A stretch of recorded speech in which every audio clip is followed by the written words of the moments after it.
ഈ അടുത്ത കാലത്ത് നമ്മൾ ഏറ്റവും കൂടുതൽ നേരിട്ടിട്ടുള്ള രണ്ട് പ്രധാനപ്പെട്ട ചോദ്യങ്ങളുണ്ട്. അതിലൊന്ന്, എന്തുകൊണ്ടാണ് അനുമോളോട് ഇത്രയും ഹെയ്റ്റ്, ഇത്രയും വെറുപ്പ് എന്തിനാണ് ആ പാവം കുട്ടിയോട് എന്നുള്ളതാണ്. രണ്ടാമത്തത്, PR-കളെ കുറിച്ച് എന്താണ് അഭിപ്രായം, PR-നെ കുറിച്ച് ഒരു വീഡിയോ ചെയ്യാമോ എന്നുള്ളതാണ്.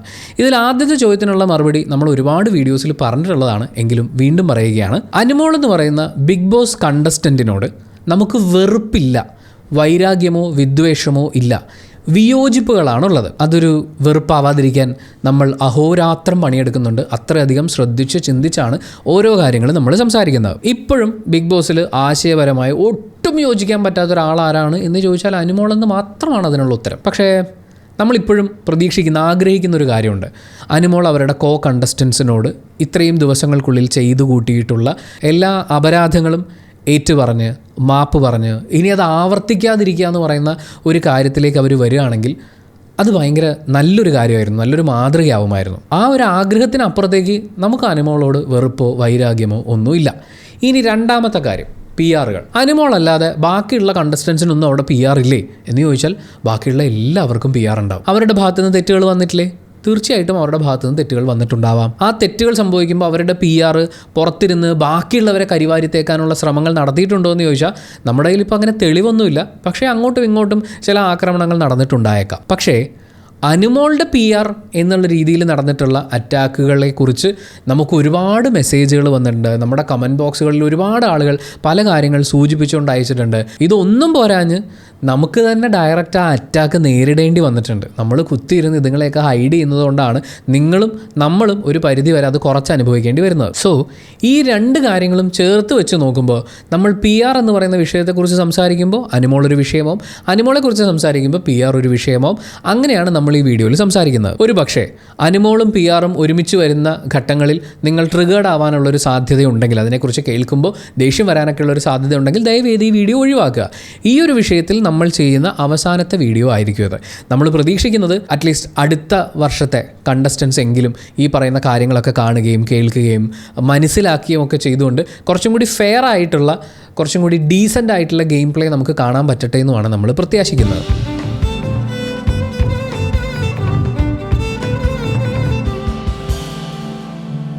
ഹലോ, ഹായ്, നമസ്കാരം. കഴിഞ്ഞ ദിവസം നമുക്ക് ഇൻസ്റ്റാഗ്രാമിൽ ഒരു മെസ്സേജ് വന്നു. അദ്ദേഹത്തിൻ്റെ അമ്മ അനുമോളുടെ കടുത്ത ആരാധികയാണ്. അവർ ഈ പറയുന്ന PR ഉണ്ട്, അനുമോൾക്ക് PR ഉണ്ട്, അനുമോൾക്കെതിരെ PR ഉണ്ട്, ഈ പറയുന്ന വാക്കുകളൊക്കെ കേട്ടിട്ട് അനുമോളെ വീണ്ടും വീണ്ടും സപ്പോർട്ട് ചെയ്യുകയാണ്. അപ്പോൾ ഇതെന്താണ് ഈ PR എന്ന് ചോദിച്ചു കഴിഞ്ഞപ്പോൾ ആ അമ്മ പറഞ്ഞത്രേ അതെന്തോ വഴിപാടാണ്, അല്ലെങ്കിൽ ഒരു പ്രാർത്ഥനാ രീതിയാണ് എന്നൊക്കെയുള്ള രീതിയിൽ. അവർക്ക് മനസ്സിലായിട്ടില്ല. PR എന്നുള്ള വാക്ക് കേൾക്കുന്ന സമയത്ത് ആരോ നശിക്കാൻ വേണ്ടി കൂടോത്രം ചെയ്യുന്നു എന്നുള്ളതുപോലെ എന്തോ ഒരു കാര്യമായിട്ടാണ് അവരതിനെ നോക്കി കണ്ടിരുന്നത്. PR എന്ന് പറയുന്ന വാക്ക് കേൾക്കുമ്പോഴേക്കും ആളുകൾ അതിനൊരു നെഗറ്റീവ് സൈഡിലേക്ക് അസോസിയേറ്റ് ചെയ്യുന്നു നമുക്ക് തോന്നിയിട്ടുണ്ട്.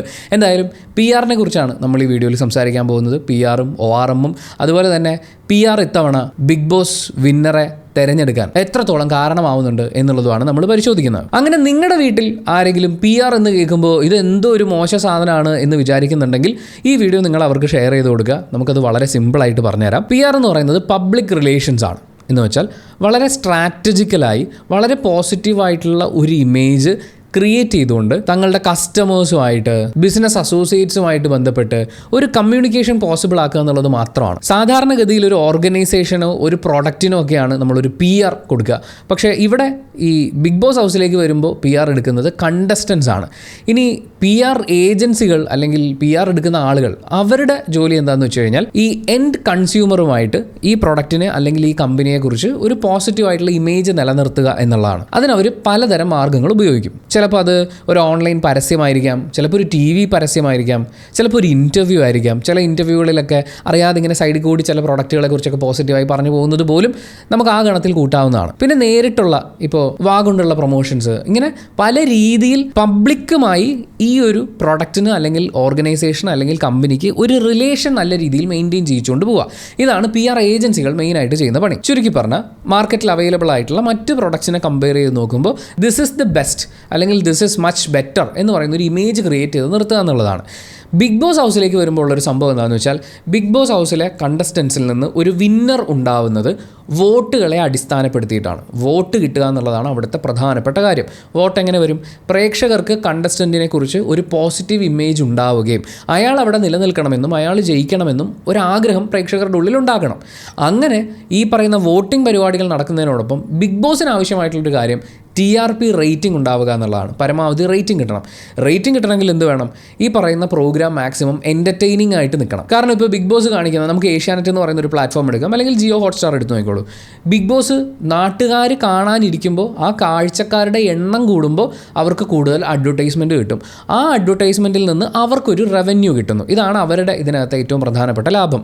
പിന്നെ ബിഗ് ബോസിൽ ഒരുപാട് ആളുകൾ കാണാനുണ്ടെങ്കിൽ ബിഗ് ബോസ് ഹൗസിൽ ശ്രദ്ധിച്ചിട്ടുണ്ടോ, ഓരോ ജംഗ്ഷനിലും ഓരോ മൂലയ്ക്കും ഒക്കെ ഓരോ സ്പോൺസേഴ്സിൻ്റെ പടവും സ്റ്റിക്കറൊക്കെ ഒട്ടിച്ച് വെക്കും.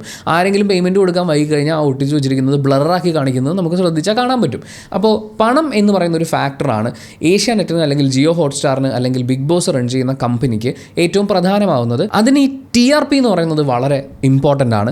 മാത്രമല്ല TRPയെ ഈ ചാനലുകൾ ഉപയോഗിക്കുന്ന അവരുടെ റെപ്യൂട്ടേഷൻ കാണിക്കാൻ വേണ്ടിയിട്ടാണ്.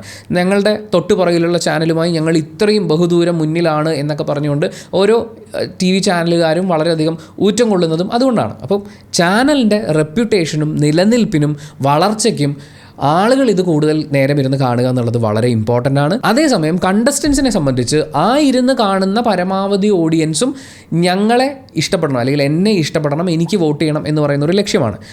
അവിടെ PR-നൊരു വലിയ റോളുണ്ട്. നമ്മൾ നേരത്തെ പറഞ്ഞു, ഒരു ഓർഗനൈസേഷനോ പ്രൊഡക്റ്റോ എന്നുള്ളതിന് പകരം ബിഗ് ബോസിലേക്ക് വരുമ്പോൾ ഇവിടെ സെല്ല് ചെയ്യാൻ വെച്ചിരിക്കുന്ന പ്രൊഡക്റ്റ് എന്ന് പറയുന്നത് ഒരു കണ്ടസ്റ്റൻ്റ് ആണ്. അയാളുടെ ക്യാരക്ടറാണ്, അയാളുടെ കാലിബറാണ്, ഇതൊക്കെയാണ് ഇവിടെ സെല്ല് ചെയ്യാൻ വെച്ചിരിക്കുന്നത്. കൺസ്യൂമർ എന്ന് പറയുന്നത് ഇത് കാണുന്ന പ്രേക്ഷകരാണ്. ഈ പ്രേക്ഷകരെ ഈ പ്രോഡക്റ്റിലേക്ക് ആകർഷിപ്പിക്കുക, ആ ഇഷ്ടം നിലനിർത്തിക്കൊണ്ടു പോവുക, അതിനെ പരമാവധി പോസിറ്റീവാക്കി മാറ്റുക, ഇതൊക്കെയാണ് PR ചെയ്യുന്നത്. അങ്ങനെ നോക്കുമ്പോൾ PR എന്ന് പറയുന്നത് ഏഷ്യാനെറ്റ് എന്ന് പറയുന്ന അല്ലെങ്കിൽ ജിയോ ഹോട്ട്സ്റ്റാർ എന്ന് പറയുന്ന പ്ലാറ്റ്ഫോമിനും ബിഗ് ബോസ് ഹൗസിനും അവിടെയുള്ള കണ്ടസ്റ്റൻസിനും ഉപകാരമുണ്ടാക്കുന്ന ഒന്നാണ്. പ്രേക്ഷകർക്ക് കണ്ടസ്റ്റൻസിനോട് കൂടുതൽ കണക്ഷൻ തോന്നിയാൽ അവർ കൂടുതൽ സമയം ഇരുന്ന് കാണും. കൂടുതൽ സമയം ഇരുന്ന് കാണുമ്പോൾ TRP റേറ്റിംഗ് കൂടും, ചാനലിന് വരുമാനം കിട്ടും, കണ്ടസ്റ്റൻറ്റ് ജയിക്കും. അങ്ങനെ PR പരിപാടികൾ എന്ന് പറയുന്നത് ഒരു നല്ല പരിപാടിയാണ്. അതിനെ നമുക്ക് ഒരിക്കലും മോശമായിട്ട് പറയാൻ പറ്റില്ല. പിന്നെ ഇതിൻ്റെ അകത്തുള്ള പണത്തിൻ്റെ ഫ്ലോയും കൂടി നമ്മൾ മനസ്സിലാക്കേണ്ടതാണ്. ചാനലുകൾക്ക് അല്ലെങ്കിൽ പ്ലാറ്റ്ഫോമുകൾക്ക് അഡ്വർടൈസ്മെൻറ്റിൽ നിന്ന് അവർക്കുള്ള റവന്യൂ കിട്ടുന്നുണ്ട്. കണ്ടസ്റ്റൻറ്റിനെ സംബന്ധിച്ച് അവർക്ക് മത്സരത്തുകയും പിന്നെ ബിഗ് ബോസ് ഹൗസ് എന്ന് പറയുമ്പോഴേക്കും അവിടെ ഡെയിലി ഒരു പേയ്മെൻ്റ് ഉണ്ട്. ആ ഡെയിലി പേയ്മെൻറ്റ് അവർക്ക് കിട്ടുന്നുണ്ട്. PR ഏജൻസികൾക്ക് കിട്ടുന്ന എമൗണ്ട് എന്ന് പറയുന്നത് കണ്ടസ്റ്റൻസ് അവരെ ഈ ജോലി ഏൽപ്പിക്കുമ്പോൾ, അവരുടെ പബ്ലിക് റിലേഷൻസ് ഏൽപ്പിക്കുമ്പോൾ ഒരു എമൗണ്ട് കൊടുക്കുന്നുണ്ട്. ആ എമൗണ്ടാണ് അവരുടെ റവന്യൂ എന്ന് പറയുന്നത്. ഇങ്ങനെയാണ് ഇതിലൊരു ക്യാഷ് ഫ്ലോ സംഭവിക്കുന്നത്. പ്രേക്ഷകർ ഈ പറയുന്ന പൈസയുടെ ഫ്ലോയും പരിപാടിയൊക്കെ കണ്ടിട്ട് എന്താണ് നമുക്ക് ഇതിൽ നിന്ന് ലാഭം കിട്ടുന്നതെന്ന് ചോദിച്ചാൽ, നമുക്ക് പ്ലഷർ കിട്ടും, ഒരു രസം കിട്ടും. ആ രസം ചിലപ്പോൾ സങ്കടത്തിൽ നിന്നാവാം, ഒരുപാട് കണ്ണീർ കാഴ്ചകൾ കാണുന്നതിൽ നിന്നാവാം, ചിലപ്പോൾ ഒരുപാട് സന്തോഷമുള്ള വളരെ എൻ്റർടൈനിങ് ആയിട്ടുള്ള എന്ന് വെച്ചാൽ നമ്മൾ വളരെ ഹ്യൂമറസ് ആയിട്ടുള്ള ഒരു കണ്ടൻറ്റ് കാണുമ്പോഴാവാം, ചിലപ്പോൾ നല്ല ഗെയിം കാണുമ്പോഴാവാം. അങ്ങനെ പല രീതിയിൽ പോകുന്ന കണ്ടൻറ്റുകളും ഇമോഷൻസും നമ്മളിൽ ഉണ്ടാക്കുന്ന ഒരു രസമുണ്ട്. ആ രസത്തിന് വേണ്ടിയാണ്, വിനോദത്തിന് വേണ്ടിയാണ് നമ്മൾ ഈ പ്രോഗ്രാം കണ്ടുകൊണ്ടിരിക്കുന്നത്. സോ നമുക്ക് വിനോദം കിട്ടുന്നു. ചില ആളുകൾക്കെങ്കിലും ലാലേട്ടൻ വരുന്നത്, ലാലേട്ടൻ എന്ന് പറയുന്ന ഫിഗറിനെ കാണുന്നത്, അതുപോലെ അദ്ദേഹം ഇടപെടുമ്പോൾ അത് സോഷ്യലി ഉണ്ടാക്കുന്ന ഒരു ചേഞ്ച് ഉണ്ട്. ചില കാര്യങ്ങളിൽ ലാലേട്ടൻ അതിശക്തമായി പ്രതികരിക്കുമ്പോൾ ചിലപ്പോൾ 8 വർഷമോ 10 വർഷമോ നടന്നുകൊണ്ടിരിക്കുന്ന ഒരു ഫൈറ്റിനെ അതിനെ വളരെ ഫാസ്റ്റായി മുന്നിലേക്ക് കൊണ്ടുപോകാൻ ലാലേട്ടൻ്റെ ഒരു സ്റ്റേറ്റ്മെൻറ്റ് കൊണ്ട് പറ്റും. അത്രയും ഇൻഫ്ലുവൻഷ്യൽ ആയിട്ടുള്ള ഒരാൾ അവിടെ ഹോസ്റ്റ് ആയിട്ടുണ്ട്. പിന്നെ ഈ ആളുകളെല്ലാവരും പതിയെ ഗ്രാജുവലി വളരെ വലിയ ഇൻഫ്ലുവൻസേഴ്സായി മാറുകയും ചെയ്യുന്നുണ്ട്. പിന്നെ എല്ലാ കോയിനും 2 സൈഡ് ഉണ്ടാകുന്നു എന്ന് പറയുന്ന പോലെ നമ്മൾ ഈ രസം കണ്ടെത്തുന്നു എന്ന് പറയുമ്പോൾ അതിനകത്ത് ഹെയ്റ്റും ഒരു പ്രധാന ഘടകമാണ്. വെറുപ്പുണ്ടാവുക, വെറുപ്പുണ്ടാക്കുക, വെറുപ്പ് പടർത്തുക, ഇങ്ങനെയുള്ള കാര്യങ്ങളും കൂടി ഈ ഷോയുടെ ഭാഗമായിട്ട് സംഭവിക്കുന്നുണ്ട്. ചിലർ അതിൽ നിന്നായിരിക്കും പ്ലഷർ കണ്ടെത്തുന്നുണ്ടാവുക. ഓഡിയൻസ് പല രീതിയിലല്ലേ, പല വിധത്തിലല്ലേ. ഇനി PR-ഉം കണ്ടസ്റ്റൻസും തമ്മിലുള്ള ബന്ധം എടുക്കാം. നമ്മളിപ്പോൾ അനുമോള്, നെവിൻ, അക്ബർ എന്നൊക്കെ പറഞ്ഞ് ആ പ്ലേയേഴ്സിനെയൊക്കെ എടുക്കുന്നതിന് പകരം നിങ്ങൾ ബിഗ് ബോസ് ഹൗസിലേക്ക് പോകുന്നു എന്ന് വിചാരിക്കും. നമ്മുടെ നാട്ടിൽ പല തരത്തിലുള്ള ആൾക്കാരാണുള്ളത്. പലതരം എന്ന് പറഞ്ഞു കഴിഞ്ഞാൽ ചിലപ്പോൾ ബിഗ് ബോസ് കാണുന്നവരുണ്ടാവും, കാണാത്തവരുണ്ടാവും, റാൻഡമായി മനസ്സിലാക്കുന്നവരുണ്ടാവും, റീൽസും ഷോർട്സും മാത്രം കണ്ടിത് മനസ്സിലാക്കുന്നവരുണ്ടാകാം, ചിലപ്പോൾ ഇതിലൊന്നും ഇൻട്രസ്റ്റ് ഇല്ലാത്ത ആളുകൾ, ചിലപ്പോൾ ഭയങ്കര ക്രേസായിട്ട് ഇത് നോക്കിയിരിക്കുന്ന ആളുകൾ, പലതരത്തിലുള്ള ആളുകളുണ്ടാവും. ഇതെല്ലാം ചേരുന്നതാണ് ഒരു പ്രേക്ഷക സമൂഹം. ഇത്രയും ആളുകളിലേക്ക് നിങ്ങൾ റീച്ച് ആവുക എന്ന് പറയുന്നത് അത്ര ഈസി ആയിട്ടുള്ളൊരു കാര്യമല്ല. ഒരു സെലിബ്രിറ്റി ബിഗ് ബോസ് ഹൗസിലേക്ക് വരുമ്പോൾ പോലും അവരുടെ സെറ്റ് ഓഫ് ഫോളോവേഴ്സിനെ മാറ്റി നിർത്തി കഴിഞ്ഞാൽ ഒരു വൈഡർ ഓഡിയൻസിലേക്ക് പോകുക എന്ന് പറയുന്നത് അവരുടെ മുന്നിലുള്ള ഒരു ചലഞ്ച് തന്നെയാണ്. ഇപ്പോൾ ബിഗ് ബോസ് ഹൗസിലുള്ള പല സെലിബ്രിറ്റീസിനെയും ചില സമയത്ത് എനിക്കറിയില്ലായിരുന്നു ഇവർ ഇങ്ങനെ പോപ്പുലറാണോ, പറഞ്ഞു വരുമ്പോൾ അവർ ഭയങ്കര പോപ്പുലറാണ്, പക്ഷേ ഞാൻ അവരെ കണ്ടിട്ട് പോലുമില്ല എന്ന് പറയുന്ന പോലെ ഇതൊക്കെ ഓരോ സെപ്പറേറ്റ് യൂണിവേഴ്സുകളാണല്ലോ. പക്ഷേ എല്ലാ യൂണിവേഴ്സുകളിലും നിങ്ങൾക്ക് കണക്ട് ചെയ്യാൻ പറ്റണം. ബിഗ് ബോസിൽ ലാലേട്ടൻ പറയുന്നത് പോലെ പല ജനറേഷനിലുള്ള ആളുകൾ കാണുന്നു എന്ന് പറയുന്നത് പോലെ തന്നെ പല സോഷ്യോ എക്കണോമിക് ക്ലാസ്സുകളിൽ പെടുന്ന ആളുകളുണ്ട്. എല്ലാവരുമായിട്ട് നമുക്ക് റിലേറ്റ് ചെയ്തേ പറ്റൂ, എല്ലാവരുമായി റിലേഷൻഷിപ്പ് ഉണ്ടാക്കിയേ പറ്റൂ. ഹൗ ഇസ് ദാറ്റ് പോസിബിൾ എന്നുള്ള ചോദ്യം വരുമ്പോഴാണ് PR ഏജൻസികൾ അവിടെ വരുന്നത്. നിങ്ങൾ ചെയ്യുന്ന കണ്ടന്റുകൾ, നിങ്ങൾ പറയുന്ന കാര്യങ്ങൾ ചിലപ്പോൾ അതൊരു ഹ്യൂമർ കണ്ടന്റ് ആയിരിക്കും, ചിലപ്പോൾ സോഷ്യലി വളരെ റെലവൻ്റ് ആയിട്ടുള്ളൊരു കാര്യമായിരിക്കും, ചിലപ്പോൾ ഭയങ്കര ഇമോഷണലി കണക്റ്റ് ആവുന്നതായിരിക്കും. പക്ഷേ അത് ബിഗ് ബോസ് ഒരു 1 hour എപ്പിസോഡിലോ അല്ലെങ്കിൽ 24 hours എവിടെയൊക്കെയോ ഒന്ന് പ്ലേ ചെയ്ത് കാണിച്ചു, അത് കണക്റ്റ് ആവുന്ന അതിഗംഭീര ഓഡിയൻസ് ബേസ് ഉണ്ടാവും. ആ ഒരൊറ്റ കണ്ടന്റിൽ ചിലപ്പോൾ നിങ്ങൾക്ക് വിന്നർ ആവാൻ മാത്രമുള്ള ഫാൻസിനെ കിട്ടുമായിരിക്കും. പക്ഷേ അത് ഈ എല്ലാവരിലേക്കും എത്തണ്ടേ? ആ എത്തിക്കൽ എന്ന് പറയുന്ന പ്രോസസ്സാണ് എത്തിക്കലി PR ടീമുകൾ ചെയ്യേണ്ടത്. ചില ആളുകൾക്ക് PR ബിഗ് ബോസ് ഹൗസിലേക്ക് കയറുന്നതിന് മുമ്പേ അവർ പ്ലാൻ ചെയ്യും. ഒരുപാട് PR ഏജൻസികൾ അവരെ അപ്രോച്ച് ചെയ്യും, അവരും അപ്രോച്ച് ചെയ്യും. ആരാണ് വേണ്ടത്, ഏത് ടൈപ്പിലാണ് നമുക്ക് വേണ്ടത്, എൻ്റെ ഒരു ഓഡിയൻസ് ബേസ് ഇതാണ്, എനിക്ക് വേണ്ടത് ഇന്ന ഓഡിയൻസ് ബേസും കൂടിയാണ്, ഈ ഏജ് ഗ്രൂപ്പിലേക്ക് നമ്മൾ എത്തണം, എങ്ങനെയൊക്കെയാണ് ഇതിൻ്റെ പ്ലാനിങ്, ഇതിൻ്റെ കോസ്റ്റ് എന്താണ് എന്നൊക്കെ പ്ലാൻ ചെയ്തിട്ട് ബിഗ് ബോസ് ഹൗസിലേക്ക് കയറുന്നതിന് മുമ്പേ PR ഏൽപ്പിക്കുന്നവരുണ്ട്. ചില ആൾക്കാരെ സംബന്ധിച്ച് അവർ ബിഗ് ബോസ് ഹൗസിലേക്ക് കയറുന്നതിന് മുമ്പ് PR ഏൽപ്പിക്കാൻ പറ്റില്ല. PR എന്ന് പറയുന്നത് ഒരു കോസ്റ്റ്ലി അഫെയർ ആണ്. വിന്നർ ആകുമെങ്കിലാണല്ലോ നമുക്ക് ഇത്രയും പൈസ കിട്ടുമെന്ന് ഉറപ്പിക്കാൻ പറ്റുള്ളൂ. അത്രയും പൈസ കൊടുത്താലല്ലേ PRനെ നമുക്ക് കൂടെ നിർത്താൻ പറ്റുള്ളൂ. അപ്പം പൈസ ഇല്ലാത്തതുകൊണ്ടോ അല്ലെങ്കിൽ അതിനെക്കുറിച്ച് ധാരണ ഇല്ലാത്തതുകൊണ്ടോ പല ആളുകളും PR കൊടുക്കാതെ അകത്ത് കയറും. അകത്ത് കയറി കഴിഞ്ഞിട്ട് അവർക്കൊരു ഫാൻ ബേസ് ഡെവലപ്പായി വരും. ആ ഫാൻ ബേസാണ് പിന്നീട് ഈ PR എടുക്കുന്ന പണിയെടുക്കുന്നത്. എന്താ ചെയ്യുക, നമ്മൾ പറയുന്ന നല്ല കാര്യങ്ങളും കുഞ്ഞു കുഞ്ഞു രസമുള്ള കാര്യങ്ങളൊക്കെ കട്ട് ചെയ്ത് റീൽസും ഷോർട്സും ആയിട്ട് വാട്സപ്പ് സ്റ്റാറ്റസും ഇൻസ്റ്റാഗ്രാം സ്റ്റാറ്റസും ഫേസ്ബുക്കും പിന്നെ ആളുകൾക്കൊക്കെ കാണിച്ചു കൊടുക്കുക. പിന്നെ ഡിസ്കസ് ചെയ്യുന്ന സമയത്ത് കൂട്ടുകാരുമായിട്ട് ഡിസ്കസ് ചെയ്യുമ്പോൾ എടാ ഇങ്ങനൊരു പ്ലെയർ ഉണ്ടാവും, ഭയങ്കര രസമാട്ടോ, അടിപൊളിയായിട്ടോ എന്ന് വാഗൊണ്ട് പറയുക. ഇങ്ങനെ നമ്മൾ പോലും അറിയാതെ നമ്മളൊരു അധോലോകമായി എന്ന് പറയുന്ന പോലെ പ്രേക്ഷകരിൽ പലരും അവർ പോലും അറിയാതെ നിങ്ങളുടെ PR ആയിട്ട് മാറും. താനാ ചേർന്ന കൂട്ടം എന്ന് പറയുന്ന പോലെ നിങ്ങൾക്കൊരു കൂട്ടം ഉണ്ടാവും. അങ്ങനെ നോക്കുമ്പോൾ PR ഇല്ലാതെ ഒരാൾക്കും ബിഗ് ബോസ് ഹൗസിൽ പിടിച്ചു നിൽക്കാനോ ജയിക്കാനോ പറ്റില്ല എന്ന് പറയുന്ന സ്റ്റേറ്റ്മെൻറ്റ് സത്യമാണ്. ഒന്നെങ്കിൽ കാശ് കൊടുത്ത് നിങ്ങളെ ഏൽപ്പിക്കണം, അല്ലെങ്കിൽ നിങ്ങളുടെ കഴിവും നിങ്ങളുടെ ഒരു പേഴ്സോണയും വെച്ചുകൊണ്ട് നിങ്ങളുടെ കൂടെ ആളുകൾ കൂടണം. എങ്കിൽ മാത്രമേ നിങ്ങൾക്ക് ബിഗ് ബോസിൽ നിലനിൽക്കാൻ പറ്റുള്ളൂ. സോ ബിഗ് ബോസും PR പരിപാടികളും പബ്ലിക് റിലേഷനും നമുക്ക് അടർത്തി മാറ്റി വെക്കാൻ പറ്റാത്ത കാന്തങ്ങളായി ഒട്ടിപ്പിടിച്ചിരിക്കുകയാണ്. ഇതിനകത്ത് എന്താണ് ഈ PRനെ നമ്മൾ കുറ്റക്കാരാക്കി പറയുന്നത് എന്ന് ചോദിച്ചു കഴിഞ്ഞാൽ, ഇതിലാദ്യം പറഞ്ഞ കാറ്റഗറി ബിഗ് ബോസ് ഹൗസിലേക്ക് കടക്കുന്നതിന് മുൻപേ PR ഏജൻസികളുമായി കരാറുണ്ടാക്കുന്ന സമയത്ത് ഇതിനകത്ത് പണം ഇൻവോൾവ് ആണ്. ഞാൻ പണം കൊടുത്തിട്ടുണ്ട്. ഞാനിപ്പോൾ കടയിൽ പോയി ഒരു 30 രൂപയുടെ സോപ്പ് വാങ്ങിച്ചു. ആ സോപ്പും കൊണ്ട് ഞാൻ വീട്ടിലേക്ക് വരുമ്പോൾ 15 രൂപയ്ക്ക് കിട്ടാനുള്ള കണ്ടൻറ്റ് അല്ലെങ്കിൽ ക്വാണ്ടിറ്റി അതിനകത്തുള്ള ഒരു ചെറിയ സോപ്പാണെങ്കിൽ ഞാൻ തിരിച്ച് കടയിൽ ചെന്ന് ബഹളം വെക്കും. കാര്യം ഞാൻ കൊടുത്ത പൈസയ്ക്ക് എനിക്ക് റിസൾട്ട് കിട്ടണം എന്ന് പറയുന്ന പോലെ PR ഏജൻസികൾക്ക് പൈസ കൊടുത്ത് ഏൽപ്പിച്ച് കഴിയുമ്പോൾ ഇപ്പോൾ ഫ്രണ്ട്സും ഫാമിലിയും ഒക്കെ ഏറ്റെടുക്കുന്ന കേസുകളുണ്ട്. അത് അവർ ഏറ്റെടുത്തോട്ടെ. അതിപ്പോൾ അല്ലെങ്കിൽ നമ്മുടെ ഫ്രണ്ട്സും ഫാമിലിയും നമ്മൾ ബിഗ് ബോസിൽ കയറി കഴിഞ്ഞാൽ ഭയങ്കരമായിട്ട് പ്രോത്സാഹിപ്പിക്കും. പക്ഷേ ഒരു ഏജൻസിയെ നമ്മൾ പണം ഏൽപ്പിക്കുമ്പോൾ ഞാൻ നിങ്ങൾക്ക് ഇത്ര ലക്ഷം രൂപ തന്നിട്ടുണ്ട്, അപ്പം ഞാൻ ഇത്ര ദിവസമെങ്കിലും അവിടെ നിൽക്കേണ്ടതാണ്, അല്ലെങ്കിൽ ഞാൻ വിന്നർ ആവേണ്ടതാണ്. അത് നിങ്ങളുടെ ഉത്തരവാദിത്തമാണ്. ഇത് PR ഏജൻസികളെ സംബന്ധിച്ച് അവരുടെ കമ്മിറ്റ്മെൻ്റ് ആണ്. സ്വാഭാവികമായും പണം കൊടുക്കുമ്പോൾ അവിടെ കമ്മിറ്റ്മെൻറ്റ് ഉണ്ടാവണമല്ലോ. പക്ഷേ ജയിക്കാൻ വേണ്ടി ഏതറ്റം വരെയും പോകും എന്ന് പറയുന്നൊരു ചിന്തയിലേക്ക് ഇത് എത്തുമ്പോഴാണ് എന്ത് വില കൊടുത്തും എനിക്ക് ജയിച്ചേ പറ്റൂ. അതിൻ്റെ പേരിൽ നിങ്ങൾ ആരെയും മോശക്കാരാക്കി കാണിച്ചാലും എനിക്ക് കുഴപ്പമില്ല, എനിക്ക് കപ്പ് വേണം, എനിക്ക് ഫസ്റ്റ് അടിക്കണം, എനിക്ക് ഈ 50 ലക്ഷം രൂപ ടാക്സ് കഴിച്ച് 35 ലക്ഷം രൂപ എൻ്റെ കയ്യിൽ വന്നിട്ടില്ലെങ്കിൽ ഇത് ശരിയാവില്ല മക്കളെ എന്ന് PR ഏജൻസിയുമായി ഒരു കരാറുണ്ടാക്കി കഴിഞ്ഞാൽ PR ഏജൻസികൾ അൺഎത്തിക്കലി വിന്നറാക്കി കൊടുക്കാം എന്ന് വാക്ക് കൊടുത്തു കഴിഞ്ഞാൽ പിന്നെ ഇവിടെ നടക്കുന്ന കാര്യങ്ങളാണ് നമ്മൾ ഈ പറയുന്ന മോശം PR എന്ന് പറയുന്നത്. എന്ത് ചെയ്തും ജയിച്ചേ പറ്റൂ എന്നൊരാൾ തീരുമാനിച്ചിറങ്ങിയാൽ ഏതറ്റം വരെയും പോകാൻ ഒരു ഉളുപ്പുമില്ലാത്ത ഒരാളാണെങ്കിൽ ഓഫ് കോഴ്സ് അവർ ജയിക്കും. പക്ഷേ അവിടെ ഒരുപാട് ബലിയാടുകളുണ്ടാവും. ഇനി ഈ PR ഏജൻസികൾ കണ്ടുപിടിക്കുന്ന ഏറ്റവും എളുപ്പമുള്ള പരിപാടി എന്താണെന്നറിയോ? വളരെ എളുപ്പമാണ്, സിമ്പിളാണ് പരിപാടി. മലയാളി ഓഡിയൻസിനെ മാനിപ്പുലേറ്റ് ചെയ്യുക എന്നുള്ളതാണ്. അത് ഭയങ്കര എളുപ്പമാണ്. നമ്മുടെ നാട്ടിൽ കുറേ ആൾക്കാർ പറഞ്ഞു നടക്കും മലയാളികളെ പറ്റിക്കാൻ ഭയങ്കര ബുദ്ധിമുട്ടാണ്, ആട് മാഞ്ചിയും തേക്കും മൾട്ടി ലെവൽ മാർക്കറ്റിങ്ങിനും ഒക്കെ കാശും കളഞ്ഞ് ക്രിപ്റ്റോ കറൻസിക്ക് കാശും കളഞ്ഞ് അട്ടം നോക്കിയിരിക്കുന്ന കുറേ ആൾക്കാരാണ് പറയുന്നത് മലയാളിയെ പറ്റിക്കാൻ ഭയങ്കര ബുദ്ധിമുട്ടാണെന്ന്. എൻ്റെ പൊന്നടാവേ, കുറച്ച് സദാചാരം വാരിയിട്ടിട്ട് നമ്മുടെ നാടിൻ്റെ സംസ്കാരമാണ് മറ്റാണ് മറിച്ചാണെന്ന് പറഞ്ഞാൽ ശരിയാ എന്ന് പറയുന്ന വലിയൊരു വിഭാഗം മലയാളികൾ ഇവിടെയുണ്ട്. ഞാൻ പറയുന്നത് നിങ്ങൾ അങ്ങനെയാണെന്നല്ല, അങ്ങനെ ഒരു വലിയ വിഭാഗം ഇവിടെയുണ്ട്. ഭക്തി സാന്ദ്രമായി ജീവിക്കുന്ന ഒരാളെ കാണുമ്പോൾ ഇപ്പോൾ ഒരു ഹിന്ദു പെൺകുട്ടി ആയിക്കോട്ടെ, അവൾ ഭക്തിമാർഗ്ഗത്തിൽ ജീവിക്കുന്നത് കാണുമ്പോൾ കണ്ടോ ദൈവത്തിൽ വിശ്വാസമുണ്ട്, ഭക്തി ഉണ്ടെന്ന് പറഞ്ഞ് മറ്റു മതത്തിലുള്ള ആളുകൾക്ക് പോലും ഒരു ഇൻട്രസ്റ്റ് തോന്നും. കാരണം അവിടെ വിശ്വാസം, ആചാരം എന്ന് പറയുന്ന ഒരു കാര്യത്തിനെ സംരക്ഷിച്ചു പിടിക്കുകയാണ്. അടക്കവും ഒതുക്കവും കാണിക്കുന്ന ഒരു പെൺകുട്ടിയും അതുപോലെ വളരെ അഗ്രസീവായിട്ടുള്ള ബിഹേവിയർ കാണിക്കുന്ന ആൺകുട്ടിയും നമുക്കിവിടെ അടിപൊളിയാണ്. കാരണം ഇതൊക്കെയാണ് വളരെ നല്ല ശീലങ്ങൾ, സ്വഭാവങ്ങൾ എന്നൊക്കെ നമ്മൾ പഠിച്ചു വെച്ചിരിക്കുകയാണ്. അതിൻ്റെ കൂടെ കുടുംബത്തിന് വേണ്ടി ജീവിക്കുക എന്ന് പറയുന്ന ഇമേജും കൂടിയായ സെറ്റ്. ഇതിനപ്പുറത്തേക്ക് ഇനി ഒന്നുമില്ല. അനീതി കണ്ടാൽ പ്രതികരിക്കുക എന്നുള്ളതല്ല വിഷയം. ആണാണോ പ്രതികരിച്ചിരിക്കണം. ആണുങ്ങളാവുമ്പോൾ കുറച്ച് തട്ടിയതും മുട്ടിയതും ഇരിക്കും എന്ന് പറഞ്ഞ് നെഞ്ചും വിരിച്ച് ചെന്ന് നിൽക്കണം.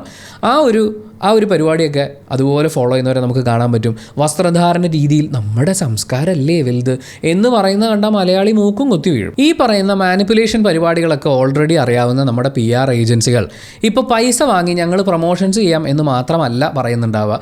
അതിനൊരു നല്ല ഉദാഹരണം നമ്മൾ ലൂസിഫർ എന്ന് പറയുന്ന സിനിമയിൽ കണ്ടിട്ടുണ്ട്. PR ഏജൻസികൾ ഇപ്പോൾ വർക്ക് ചെയ്യുന്നത് ഒരു സ്കൂളായിട്ടാണ്. അവർക്ക് ഓൾറെഡി മനസ്സിലായി മലയാളി ഓഡിയൻസിന് ഇന്ന കാര്യങ്ങൾ കാണുമ്പോൾ ഒരു പ്രത്യേക ചായ്വ് വരുമെന്നുള്ളത്.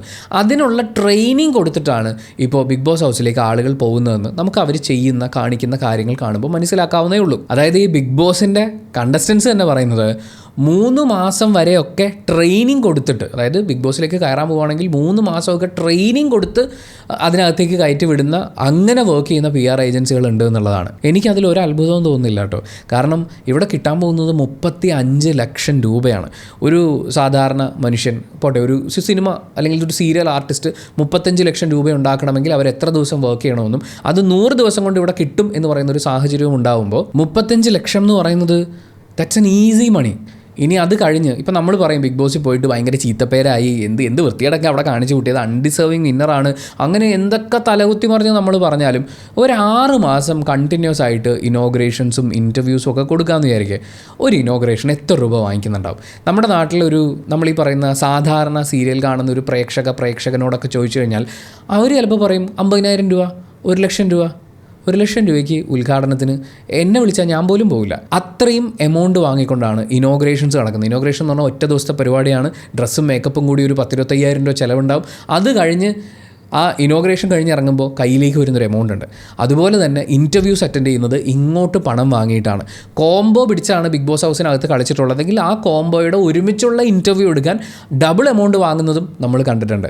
അങ്ങനെ ഒരു 6 മാസം കൊണ്ട് ഇനോഗ്രേഷൻസും ഇൻ്റർവ്യൂസും അതുപോലെ തന്നെ വിദേശ പര്യടനങ്ങൾ, ഗസ്റ്റായിട്ട് വിളിക്കലുകൾ, അവിടെയൊക്കെ പോകുന്നു, അവരുടെയൊക്കെ സ്നേഹം പറ്റുന്നു, ഗിഫ്റ്റുകൾ ഒരുപാട് കിട്ടുന്നു. ഇതെല്ലാം കഴിഞ്ഞ് കഴിയുമ്പോൾ ലൈഫ് സെറ്റിലാണ്. പ്രത്യേകിച്ച് ഒരു പണിക്കും പോവാതെ സുഖമായി ജീവിക്കാനുള്ള അത്രയും സെറ്റിലാവാനുള്ള ഒരു സ്കോപ്പാണ് ബിഗ് ബോസ് എന്ന് പറയുന്ന ഒരു ഷോയിൽ വിന്നർ ആവുക എന്ന് പറയുന്ന ആളുടെ മുന്നിലേക്ക് തുറന്നു വരുന്നത്. ഇത്രയും കിട്ടാൻ 3 മാസം ട്രെയിൻ ചെയ്യുന്നതിനിപ്പോൾ എന്താ കുഴപ്പം എന്ന് ഒന്ന് വെറുതെ ഒന്ന് ആലോചിച്ച് നോക്കി കഴിഞ്ഞാൽ ഇത് വളരെ ലാഘവത്തോടെ നമുക്ക് കാണാൻ പറ്റും. അതിനൊരു സിമ്പിൾ ഉദാഹരണം പറഞ്ഞാൽ, ഇപ്പോൾ ബിഗ് ബോസ് ഹൗസിനകത്ത് അനുമോൾ ഒരു പുതപ്പ് വിവാദം ഉണ്ടാക്കുന്നു. ലാലേട്ടൻ വന്ന് പൊട്ടിത്തെറിക്കുന്നു. ലാലേട്ടൻ വന്ന് പറയുന്ന എല്ലാ കാര്യങ്ങളും ശരിയാണ്, ലാലേട്ട എന്നോട് ക്ഷമിക്കൂ, ലാലേട്ടൻ പറഞ്ഞാൽ സത്യമാണ് എന്നൊന്നും തിരിച്ചു പറയേണ്ട കാര്യമൊന്നുമില്ല. പക്ഷേ ലാലേട്ടൻ ആ തെറ്റ് ചൂണ്ടിക്കാണിച്ച സമയത്തും അനുമോൾ വിട്ടുകൊടുത്തിട്ടില്ല. അതായത് ഇത്രയും ക്യാമറകളുണ്ട്, ഞങ്ങളിരുന്ന് അരിച്ചു പെറുക്കി നോക്കി, എന്നിട്ട് ഞങ്ങൾക്കൊന്നും കാണാൻ പറ്റിയിട്ടില്ല. അനുമോൾ ആ പറഞ്ഞ വാദത്തിൽ ഉറച്ചു നിൽക്കുകയായിരുന്നു. അണുവിട മാറ്റി പറഞ്ഞിട്ടില്ല, ഒരു സോറി പോലും പറഞ്ഞിട്ടില്ല. You know why? She was trained. Anumol അത്രയധികം ട്രെയിൻഡാണ് ഈ കാര്യത്തിൽ. ഇത് വളരെ സിമ്പിളാണ്. അനുമോൾ ഈ കാര്യം വിട്ടുകൊടുത്തു കഴിഞ്ഞാൽ, അതായത് പറ്റിപ്പോയി ലാലേട്ടാ, എനിക്ക് അങ്ങനെ തോന്നിയതാണ്, അങ്ങനെയാണെങ്കിൽ ചിലപ്പോൾ എനിക്ക് തോന്നിയതായിരിക്കും എന്ന് പറഞ്ഞാൽ അനുമോൾ തോറ്റു. അനുമോൾ ഒരു ഫേക്ക് അലിഗേഷൻ പറഞ്ഞു, അനുമോൾ തോറ്റു. പക്ഷേ അനുമോൾ അത് വിട്ടുകൊടുക്കാതിരുന്നു കഴിഞ്ഞാൽ ഈ PR ഏജൻസികൾ പറഞ്ഞിട്ടുണ്ടാവും, നിങ്ങൾ മുറുക്കെ പിടിച്ചോ, തെളിവൊന്നും വേണമെന്നില്ല, ഞങ്ങൾ എങ്ങനെയെങ്കിലുമൊക്കെ ഇത് പുറത്ത് മാനേജ് ചെയ്ത് നിങ്ങളെ വെള്ള പൂശിക്കോളാം എന്ന് പറഞ്ഞിട്ടുണ്ടാവും. ഇപ്പോൾ എന്ത് സംഭവിച്ചു? അനുമോൾ അവസാനം വരെ ലാലേട്ടൻ വന്ന് പറഞ്ഞിട്ട് അവൾ വിട്ടുകൊടുത്തിട്ടില്ലെങ്കിൽ അതിൽ എന്തെങ്കിലും കാണും. ആവർത്തിച്ച് നുണകൾ പറഞ്ഞുകൊണ്ടിരിക്കുകയാണ്. ഒരേ നുണ ഒരുപാട് വട്ടം ആവർത്തിക്കുമ്പോൾ ഓട്ടോമാറ്റിക്കലി കേൾക്കുന്ന പ്രേക്ഷകൻ അത് സത്യമാണെന്ന് തോന്നും. അതേപോലെ തന്നെ പറഞ്ഞ വാദത്തിൽ അനുമോൾ ഉറച്ചു നിൽക്കുമ്പോൾ അനുമോൾക്ക് അവതരിപ്പിക്കാൻ ഇവിടെ തെളിവൊന്നും വേണ്ട, അല്ലാതെ തന്നെ അത് പ്രേക്ഷകർ പയ്യെ കൺസ്യൂം ചെയ്തു തുടങ്ങും. ഇതാണ് അവിടെ വർക്കാവുന്ന ടെക്നിക്ക് എന്ന് പറയുന്നത്. നമ്മൾ ഒരുപാട് പഴയ സിനിമകളിൽ കണ്ടിട്ടുള്ള പരിപാടിയാണ്. ഏറ്റവും അവസാനം വെട്ടം സിനിമയിൽ നമ്മൾ കണ്ടിട്ടുള്ളതാണ്. അതായത് നായികയുടെ കണ്ണിൽ കരട് പോകുന്നു. കരട് എടുത്തു കൊടുക്കാൻ വേണ്ടി കണ്ണിങ്ങനെ വലിച്ചു തുറന്ന് ഊതി കൊടുക്കുന്ന നായകൻ. ഇത് നമ്മൾ നേരെ നോക്കിക്കഴിഞ്ഞാൽ കണ്ണിൽ കരട് പോയി അത് ഊതുന്നു, അതിനിപ്പോൾ എന്താ കുഴപ്പം? പക്ഷേ ഇത് പുറകിൽ നിന്ന് നോക്കുന്ന ഒരാളെ കാണുമ്പോൾ, നായകൻ്റെയോ നായികയുടെയോ പുറകിൽ നിന്ന് നോക്കുന്ന ഒരാൾ നോക്കുമ്പോൾ ഉമ്മ വയ്ക്കുന്നത് പോലെ തോന്നും. എന്ന് പറയുന്ന പോലെയാണ് അനുമോൾ ഇവിടെ ഉന്നയിച്ചിട്ടുള്ള വാദം. രണ്ടുപേര് പുതപ്പിനടിയിൽ കിടക്കുന്നു. അവർ ചിലപ്പോൾ കയ്യോ കാലോ, നമ്മളൊക്കെ ഉറങ്ങിക്കിടക്കില്ലേ, അങ്ങോട്ടും ഇങ്ങോട്ടും കയ്യോ കാലോ അനങ്ങുമ്പോൾ പുതപ്പ് അനങ്ങിയിട്ടുണ്ട്. അനുമോൾ അത് വെച്ച് ഊഹിച്ചങ്ങ് പറയാണ് അവർ തമ്മിൽ ഉമ്മ വെച്ചു. അപ്പോൾ ഓൾറെഡി സദാചാരം ഇഷ്ടപ്പെടുന്ന മലയാളികൾക്ക് അനുമോൾ ഇതൊക്കെ കാണുന്നുണ്ടല്ലേ, വളർത്തിവിട്ടതിൻ്റെ ഗുണ എന്ന് പറയുന്ന രീതിയിൽ ഒരു സന്തോഷം തോന്നും. അനുമോൾ ആ പറഞ്ഞതിൽ ഉറച്ചു നിൽക്കുന്ന സമയത്ത് അവൾ അങ്ങനെ ഉറച്ചു നിൽക്കുന്നുണ്ടെങ്കിൽ അതിലെന്തെങ്കിലുമൊക്കെ കാണാണ്ടിരിക്കില്ല എന്ന് പറയുന്നൊരു വിശ്വാസം വരുന്നു. ഇതിനിടയിലാണ് PR ഏജൻസികൾ പുതപ്പിനിടയിൽ ഉണ്ടായിട്ടുള്ള ഇളക്കങ്ങളൊക്കെ എടുത്തുകൊണ്ട് വന്ന് അതൊരു തെളിവായി അവതരിപ്പിക്കുന്നത്. അങ്ങനെ ലാലേട്ടൻ വന്ന് പറഞ്ഞ തെളിവടക്കം അങ്ങോട്ട് പറഞ്ഞു കൊടുത്തിട്ടും വിശ്വസിക്കാതെ സമ്മതിക്കാതിരുന്നത് കൊണ്ട് അനുമോൾ പറഞ്ഞൊരു കാര്യം പുറത്ത് സത്യം എന്ന രീതിയിൽ അവതരിപ്പിക്കപ്പെടുകയും അത് പ്രൊമോട്ട് ചെയ്യപ്പെടുകയും ചെയ്യുന്നു. ഇതൊരു PR ഏജൻസിയുടെ മുൻകൂട്ടിയുള്ള പ്ലാനിങ്ങിൻ്റെ ട്രെയിനിങ്ങിൻ്റെ ആകെ മൊത്തത്തിലുള്ള റിസൾട്ടാണ്. അവിടെ സംഭവിച്ചിട്ടുള്ള മറ്റൊരു പെർസ്പെക്റ്റീവ് കൂടി പറയാം. ഓൾറെഡി ജിസൈൽ അവിടെ വന്നു. ജിസൈൽ എല്ലാ ആൺകുട്ടികളുമായും വളരെ നല്ല സൗഹൃദത്തിലാവുന്നു. ഗെയിമുകളിലൊക്കെ അവർ നന്നായി പെർഫോം ചെയ്യുന്നു. നല്ല ഫാഷൻ സെൻസ് ഉള്ള ഒരാളാണ്. അവരത് മെയിൻറ്റെയിൻ ചെയ്യുന്നു. കൂട്ടത്തിൽ ഏറ്റവും കൂടുതൽ ചർച്ചയാവുന്നതും എല്ലാ കൂട്ടത്തിലും അഭിപ്രായങ്ങൾ വെട്ടിത്തുറന്ന് പറഞ്ഞുകൊണ്ട് എല്ലാവരുടെയും സപ്പോർട്ട് കിട്ടുന്ന നല്ല രീതിയിലുള്ള അഭിപ്രായങ്ങൾ പറഞ്ഞുകൊണ്ടും ജിസൈൽ മുന്നോട്ട് പോകുന്നു. ആര്യൻ അനുമോളുമായിട്ടുള്ള സൗഹൃദത്തിൻ്റെ കുറേ ടെക്നിക്ക് പരിപാടികളൊക്കെ അവർ ആദ്യകാലങ്ങളിൽ ട്രൈ ചെയ്തിട്ടുണ്ടായിരുന്നു. അത് വർക്കാവുന്നുമില്ല. അവർക്കിടയിൽ ഒരു സൗഹൃദമുണ്ട്. അതിനെ മോശമായി ചിത്രീകരിക്കുക എന്ന് പറയുന്ന ഒരു ടാർഗറ്റ് അനുമോൾക്കുണ്ടായിരുന്നു. സംശയം ഉണ്ടെങ്കിൽ വളരെ സിമ്പിളായിട്ട് ഈ സിറ്റുവേഷൻ ഒന്ന് മാറ്റാം. ജിസൈൽ കിടന്നുറങ്ങുന്നത് ആദിലയുടെയും നൂറയുടെയും കൂടെയാണെന്ന് വിചാരിക്കൂ. അവർ പുതച്ചു മൂടിയാണ് കിടന്നുറങ്ങുന്നതെന്ന് വിചാരിക്കൂ. ആദിലയും നൂറയും അനുമോളെ സപ്പോർട്ട് ചെയ്യുന്നതിന് പകരം അനുമോൾക്കെതിരെ അതിശക്തമായി വാദിച്ചുകൊണ്ടിരുന്ന ആളുകളാണെന്ന് വിചാരിക്കൂ.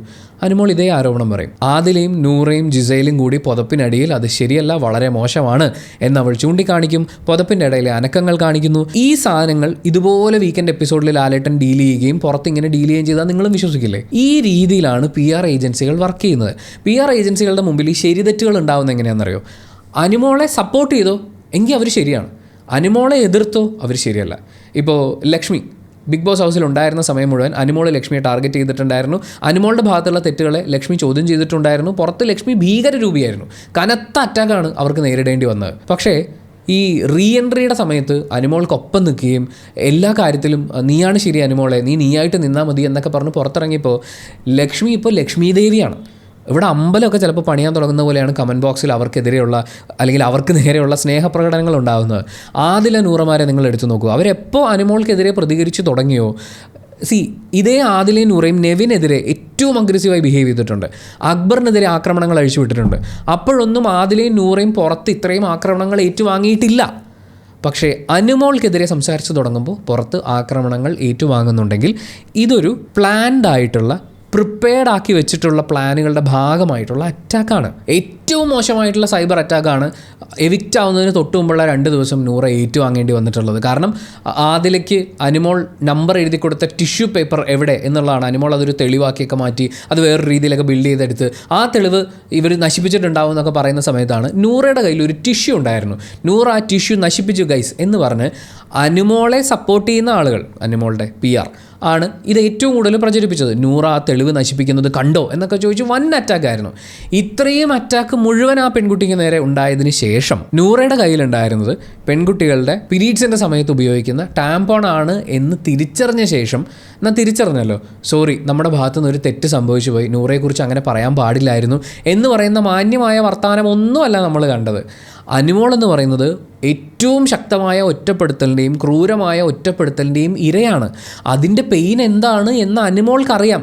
അതുകൊണ്ട് നൂറയെ ആരും സംശയിക്കരുതേ, ഒറ്റപ്പെടുത്തരുതേ എന്ന് പറഞ്ഞാണ് ആ ക്യാമ്പയിൻ മാറിയത്. ഈ പോസ്റ്റുകൾ കാണുമ്പോൾ അല്ലെങ്കിൽ ഈ രീതിയിലുള്ള ഒരു നരേറ്റീവ് കാണുമ്പോൾ നമ്മൾ എന്താ വിചാരിക്കുക? നൂറയെ നെവിൻ്റെ PR ടീമും അക്ബറിൻ്റെ PR ടീമും അനീഷിൻ്റെ PRും ഫാൻസും എല്ലാവരും ചേർന്ന് ആക്രമിച്ചുകൊണ്ടിരിക്കുകയായിരുന്നു. പക്ഷേ അനുമോളുടെ PRനും അനുമോൾക്കും ഒറ്റപ്പെടുത്തലിൻ്റെ വേദന അറിയാം. അതുകൊണ്ട് നൂറയെ ഒറ്റപ്പെടുത്തരുതേ എന്ന് പറയാണ്. ഇവിടെ ആരാണ് ആക്രമണങ്ങൾ അഴിച്ചുവിടാൻ പാകത്തിന് നൂറയ്ക്കെതിരെ ആരോപണം ഉന്നയിച്ചത്? അനുമോളാണ്. അനുമോൾക്ക് അനുകൂലമല്ലാത്ത ഒരു സാഹചര്യമായതുകൊണ്ട് നൂറയ്ക്കെതിരെ ആക്രമണം അഴിച്ചുവിട്ടത് അനുമോളുടെ PR ആണ്. പക്ഷേ അത് തെറ്റായിരുന്നു എന്ന് മനസ്സിലാവുന്ന സമയത്തും അവരിവിടെ പോസിറ്റീവ് ഇമേജിൽ മെയിൻറ്റെയിൻ ചെയ്തുകൊണ്ട് പോകാൻ ശ്രമിക്കുന്നത് അനുമോളെ മാത്രമാണ്. ഇത് കേട്ടാത്തൊന്നും നമ്മളെല്ലാവരും രാവിലെ തൊട്ട് വൈകുന്നേരം വരെ നൂറയെ ആക്രമിച്ചുകൊണ്ടിരിക്കുകയായിരുന്നേ. അനുമോളുടെ PR വന്ന് പറയാം, അയ്യോ നൂറയെ നിങ്ങളിങ്ങനെ ആക്രമിക്കല്ലേ. ആരാടോ ആക്രമിച്ചത്? ആരാണത് ടിഷ്യൂ ആണെന്ന് പറഞ്ഞ് പോസ്റ്റ് അടിച്ചിറക്കിക്കൊണ്ടിരുന്നത്? ഇതൊക്കെ കാണുമ്പോൾ ഉണ്ടല്ലോ, ദിലീപിൻ്റെ പഴയ ഒരു സിനിമയിൽ കാണുന്ന പോലെ പാപ്പിച്ചായം പാവമാണ്, പാപ്പിച്ചായം കണ്ണിൽ ഉണ്ണിയാണ് എന്ന് പറയുന്ന വല്യമ്മയാണ് ഓർമ്മ വന്നത്. പണ്ടൊരു ചൊല്ലുണ്ട്, വീട്ടിൽ കുറച്ച് പ്രായമുള്ള ആൾക്കാർ ആരെങ്കിലും ഉണ്ടെങ്കിൽ അവരോട് ചോദിച്ചു അതിൻ്റെ കറക്റ്റ് രൂപം പറഞ്ഞവരെ, ഏതാണ്ടൊരു പേരാണ്. അപ്പോൾ ഇന്ന വക്കീലും 501 രൂപയുണ്ടെങ്കിൽ ഇവിടെ ആർക്കും ആരെയും കൊല്ലാം അല്ലെങ്കിൽ എന്തും ചെയ്യാം എന്ന് പറയുന്ന പോലത്തെ ഒരു ചൊല്ലുണ്ടായിരുന്നു. അതായത് വാദിച്ച് ജയിക്കാൻ പറ്റുന്ന ഒരു വക്കീലും കയ്യിൽ കാശുണ്ടെങ്കിൽ നിങ്ങൾക്ക് ഇവിടെ എന്ത് വൃത്തികേടും കാണിക്കുക എന്നുള്ളത്. ഏതാണ്ട് ആ പറയുന്ന പോലെയാണ് അനുമോളുടെ PR-ൻ്റെ ഒരു പ്രത്യേകത. അനുമോൾക്ക് എന്ത് വൃത്തികേടും കാണിക്കാം. പുറത്ത് PR അതിനെ ഏറ്റവും നല്ല രീതിയിൽ വർണ്ണിച്ച് വളരെ മനോഹരമാക്കി വെക്കും. ആരൊക്കെ അനുമോൾക്കൊപ്പം നിൽക്കുന്നോ അവരൊക്കെ നല്ലവരായി മാറും. റെനയുടെ ഒരു വീഡിയോ വന്നിട്ടുണ്ടായിരുന്നു, ബിഗ് ബോസിലെ എക്സ് കണ്ടസ്റ്റൻ്റ് ആയിട്ടുള്ള റെനയുടെ വീഡിയോയിൽ അവർ പറയുന്നുണ്ട്, അനുമോളെ സപ്പോർട്ട് ചെയ്തോ, നല്ല കുട്ടി, നിൻ്റെ ലൈഫ് നന്നായി പോകട്ടെ എന്നൊക്കെ പറഞ്ഞ് വൻ പുകഴ്ത്തലായിരിക്കും. ഇനി അനുമോൾക്കെതിരെ പറഞ്ഞോ, അല്ലെങ്കിൽ നീയൊക്കെ നന്നാവൂലടി, നീയൊക്കെ കുടുംബത്തിൽ ജനിക്കണം, നിന്നെ തന്തേം തള്ളേം നന്നായി നോക്കാത്തതുകൊണ്ടാണ് എന്ന് പറയുന്ന പ്രാകുന്ന വർത്തമാനങ്ങളാണ് നമ്മൾ കേൾക്കുക. ഇതാണ് PR-ൻ്റെ ശരിയും തെറ്റും. അല്ലാതെ നമ്മൾ ഈ സാധാരണ മനുഷ്യന്മാർ നോക്കിക്കാണുന്ന പോലെയുള്ള ശരി തെറ്റുകൾ അവരുടെ വിഷയമല്ല. PR-ൻ്റെ ട്രെയിനിങ് ഗാഥകളെക്കുറിച്ച് നമ്മൾ പറയാനാണെങ്കിൽ, നിങ്ങൾ എന്ത് വേണേലും ചെയ്തോ, ഞങ്ങൾ വെളുപ്പിച്ചോളാം, ഇറ്റ്സ് ഈസി. സദാചാരം ഇട്ടോളൂ, കുലമഹിമ, സഹതാപം, കുലസ്ത്രീ, കരച്ചിൽ. നിങ്ങളിതിൽ ശ്രദ്ധിക്കേണ്ട ഒരു കാര്യം എന്താ പറയുക, അനുമോള് കുലസ്ത്രീ ഇമേജ് ഇട്ടിട്ടുണ്ട്. കുലസ്ത്രീ എന്നുള്ള വിളി കേട്ടിട്ട് അനുമോള് പൊട്ടിത്തെറിച്ചിട്ടുമില്ല. ആർട്ടിഫിഷ്യൽ കുലസ്ത്രീ എന്ന വാക്ക് കേട്ടപ്പോഴാണ് അനുമോള് പ്രൊവോക്ഡ് ആയത്. കാരണം കുലസ്ത്രീ ഇമേജ് പ്രേക്ഷകർക്ക് ആവശ്യമാണ് എന്ന് ട്രെയിൻഡായി മനസ്സിലാക്കി വന്നിട്ടുള്ള ഒരാളാണ് അനുമോൾ. പക്ഷേ ആർട്ടിഫിഷ്യാലിറ്റി ആണത് എന്ന് നെവിൻ ചൂണ്ടിക്കാണിക്കുമ്പോഴാണ് പ്രശ്നം. അനുമോൾ ബിഗ് ബോസ് ഹൗസിനകത്ത് ഇന്ന പോലെയുള്ള വസ്ത്രങ്ങൾ ധരിക്കുന്ന, പുതിയ ഫാഷനിലുള്ള വസ്ത്രം ധരിക്കുന്ന ജിസൈലിനെ പോലെയുള്ള ആളെയൊക്കെ മോശമായി സംസാരിക്കുന്നത് നമ്മൾ കേട്ടിട്ടുണ്ട്. അനുമോൾ പുറത്ത് പക്ഷേ അങ്ങനെയുള്ള വസ്ത്രങ്ങൾ ധരിക്കുന്ന ആളാണ്, പുതിയ ഫാഷനെ അംഗീകരിക്കുന്ന ആളാണ്, അത് അവരുടെ വസ്ത്ര സ്വാതന്ത്ര്യമാണ്. പക്ഷെ പുറത്തത് കാണിക്കുകയും അകത്ത് അങ്ങനെയല്ലെന്നുള്ള ഇമേജ് ഉണ്ടാക്കുകയും പുറത്ത് താനിടുന്ന അതേ വസ്ത്രങ്ങൾ അകത്തിടുന്ന ബാക്കിയുള്ളവരെ കുറ്റപ്പെടുത്തി കാണിക്കുകയും ചെയ്യുക എന്ന് പറയുന്നത് അത് ആർട്ടിഫിഷ്യൽ കുലസ്ത്രീ പരിപാടിയാണ്. നെവിൻ വിളിച്ച വേർഡ് ഇസ് പെർഫെക്റ്റ്. പക്ഷേ അത് അനുമോളെ എക്സ്പോസ് ചെയ്യുന്നതാണ്, അനുമോളുടെ ട്രെയിനിങ്ങിനെ തകർക്കുന്നതാണ്. അപ്പോൾ ഉറപ്പായിട്ടും അനുമോൾ പ്രതികരിക്കും. മാത്രമല്ല ഇവിടെ എന്ത് നുണ വേണേലും പറയാം. കാരണം ബിഗ് ബോസ് ഹൗസിൽ നുണ പരിശോധിക്കുന്ന യന്ത്രമോ നുണ പറഞ്ഞാൽ ബീപ്പ് അടിക്കുന്ന എന്തെങ്കിലും സംവിധാനങ്ങളോ ഇല്ല. ആരോ പഠിപ്പിച്ചു വിട്ടത് ആവർത്തിക്കുന്നു എന്ന് പറയുന്നത് പോലെ നമുക്ക് ഒട്ടും കൺവിൻസ്ഡ് ആവാത്ത അനുമോൾ അവതരിപ്പിച്ചിട്ടുള്ള കാര്യങ്ങളിൽ ഒരു ഉദാഹരണം പറയാം. അതിലൊന്ന്, അവർ വഴക്കുകളും സങ്കടങ്ങളും വരുമ്പോൾ പറയുന്ന, അല്ലാതെ പ്രേക്ഷകരോടും കമ്മ്യൂണിക്കേറ്റ് ചെയ്യാൻ പലവട്ടം ശ്രമിച്ചിട്ടുള്ള, കണ്ടിന്യൂസ് ആയി അവർ പറഞ്ഞിട്ടുള്ളൊരു കാര്യം, അവരുടെ സാമ്പത്തികമായിട്ടുള്ള കഷ്ടപ്പാടുകൾ, ദാരിദ്ര്യം. 16 ലക്ഷത്തിൻ്റെ PR ഉണ്ടായിരുന്നെങ്കിൽ, അത്രയും പൈസ PR-ന് കൊടുക്കാനുണ്ടെങ്കിൽ ഞാൻ എൻ്റെ അച്ഛൻ്റെ മുട്ടിൻ്റെ ഓപ്പറേഷൻ ചെയ്തേനെ എന്നാണ് അനുമോൾ പറഞ്ഞിട്ടുള്ളത്. ഞാനിവിടെ ആരെയും കുറച്ച് പറയല്ല, ഒരാളുടെ അധ്വാനത്തിനെയൊക്കെ നമ്മൾ കളിയാക്കാൻ വേണ്ടിയിട്ടോ ഒന്നുമല്ല. അനുമോൾക്ക് സ്വന്തമായി 2 വീടുകളുണ്ട്. അതിൻ്റെ ഹോം ടൂറും പരിപാടിയൊക്കെ യൂട്യൂബിൽ കിടപ്പുണ്ട്. അങ്ങനെ 2 വീടുകളുള്ള 2 കാറുകൾ, അതിലൊന്ന് ലക്ഷറി കാറായിട്ടുള്ള, ആൻഡ് അവരവരുടെ സ്കിന്നിന് കൊടുക്കുന്ന, ഹെൽത്തിന് കൊടുക്കുന്ന ഇമ്പോർട്ടൻസ് ഉണ്ട്. അത് മെയിൻറ്റെയിൻ ചെയ്യുക എന്ന് പറയുന്നത് അത് പൈസ മുടക്കുള്ള കാര്യം തന്നെയാണ്. അവരവരെ തന്നെ കെയർ ചെയ്യുന്ന, അവരധ്വാനിച്ചുണ്ടാക്കിയിട്ടുള്ള കാര്യങ്ങൾ ഇത്രയും കാണുന്ന സമയത്ത് നമുക്ക് തോന്നുന്നത് 16 ലക്ഷം രൂപയ്ക്ക് സ്വന്തം അച്ഛനും അമ്മയുമാണ് എനിക്കെല്ലാം, എനിക്ക് കല്യാണം കഴിക്കേണ്ട, പക്ഷേ അച്ഛനും അമ്മയ്ക്കും വേണ്ടി മാത്രം ഞാൻ വിവാഹം കഴിക്കും എന്ന് പറയുന്ന അത്ര, തൻ്റെ ലൈഫിലെ ഏറ്റവും വലിയ തീരുമാനം പോലും അച്ഛനമ്മമാർക്ക് വേണ്ടി മാറ്റാൻ തയ്യാറാവുന്ന അനുമോൾ, അങ്ങനെയാണ് അനുമോൾ പോർട്രേ ചെയ്യുന്നത്. ആ അനുമോൾക്ക് അച്ഛൻ്റെ മുട്ട ഓപ്പറേഷന് വേണ്ടി 16 ലക്ഷം രൂപ മാറ്റിവെക്കാനില്ല എന്ന് പറയുമ്പോൾ ലോജിക്ക് വെച്ച് നമ്മൾ ചിന്തിക്കുന്ന സമയത്ത്, അതായത് അച്ഛൻ്റെ മുട്ടിൻ്റെ ഓപ്പറേഷനാണ് എനിക്ക് ഏറ്റവും വലുത്, 16 ലക്ഷം രൂപ മുടക്കാൻ ഉണ്ടായിരുന്നെങ്കിൽ ഞാൻ എൻ്റെ അച്ഛൻ്റെ മുട്ട ഓപ്പറേഷൻ ചെയ്തേനെ എന്ന് പറയുന്ന അത്രയും ഇമ്പോർട്ടൻസ് അദ്ദേഹത്തിൻ്റെ മുട്ടിൻ്റെ ഓപ്പറേഷൻ ഉണ്ട് എന്ന് അനുമോൾ പറയുന്നതുകൊണ്ടാണ് നമ്മൾ പറയുന്നത്.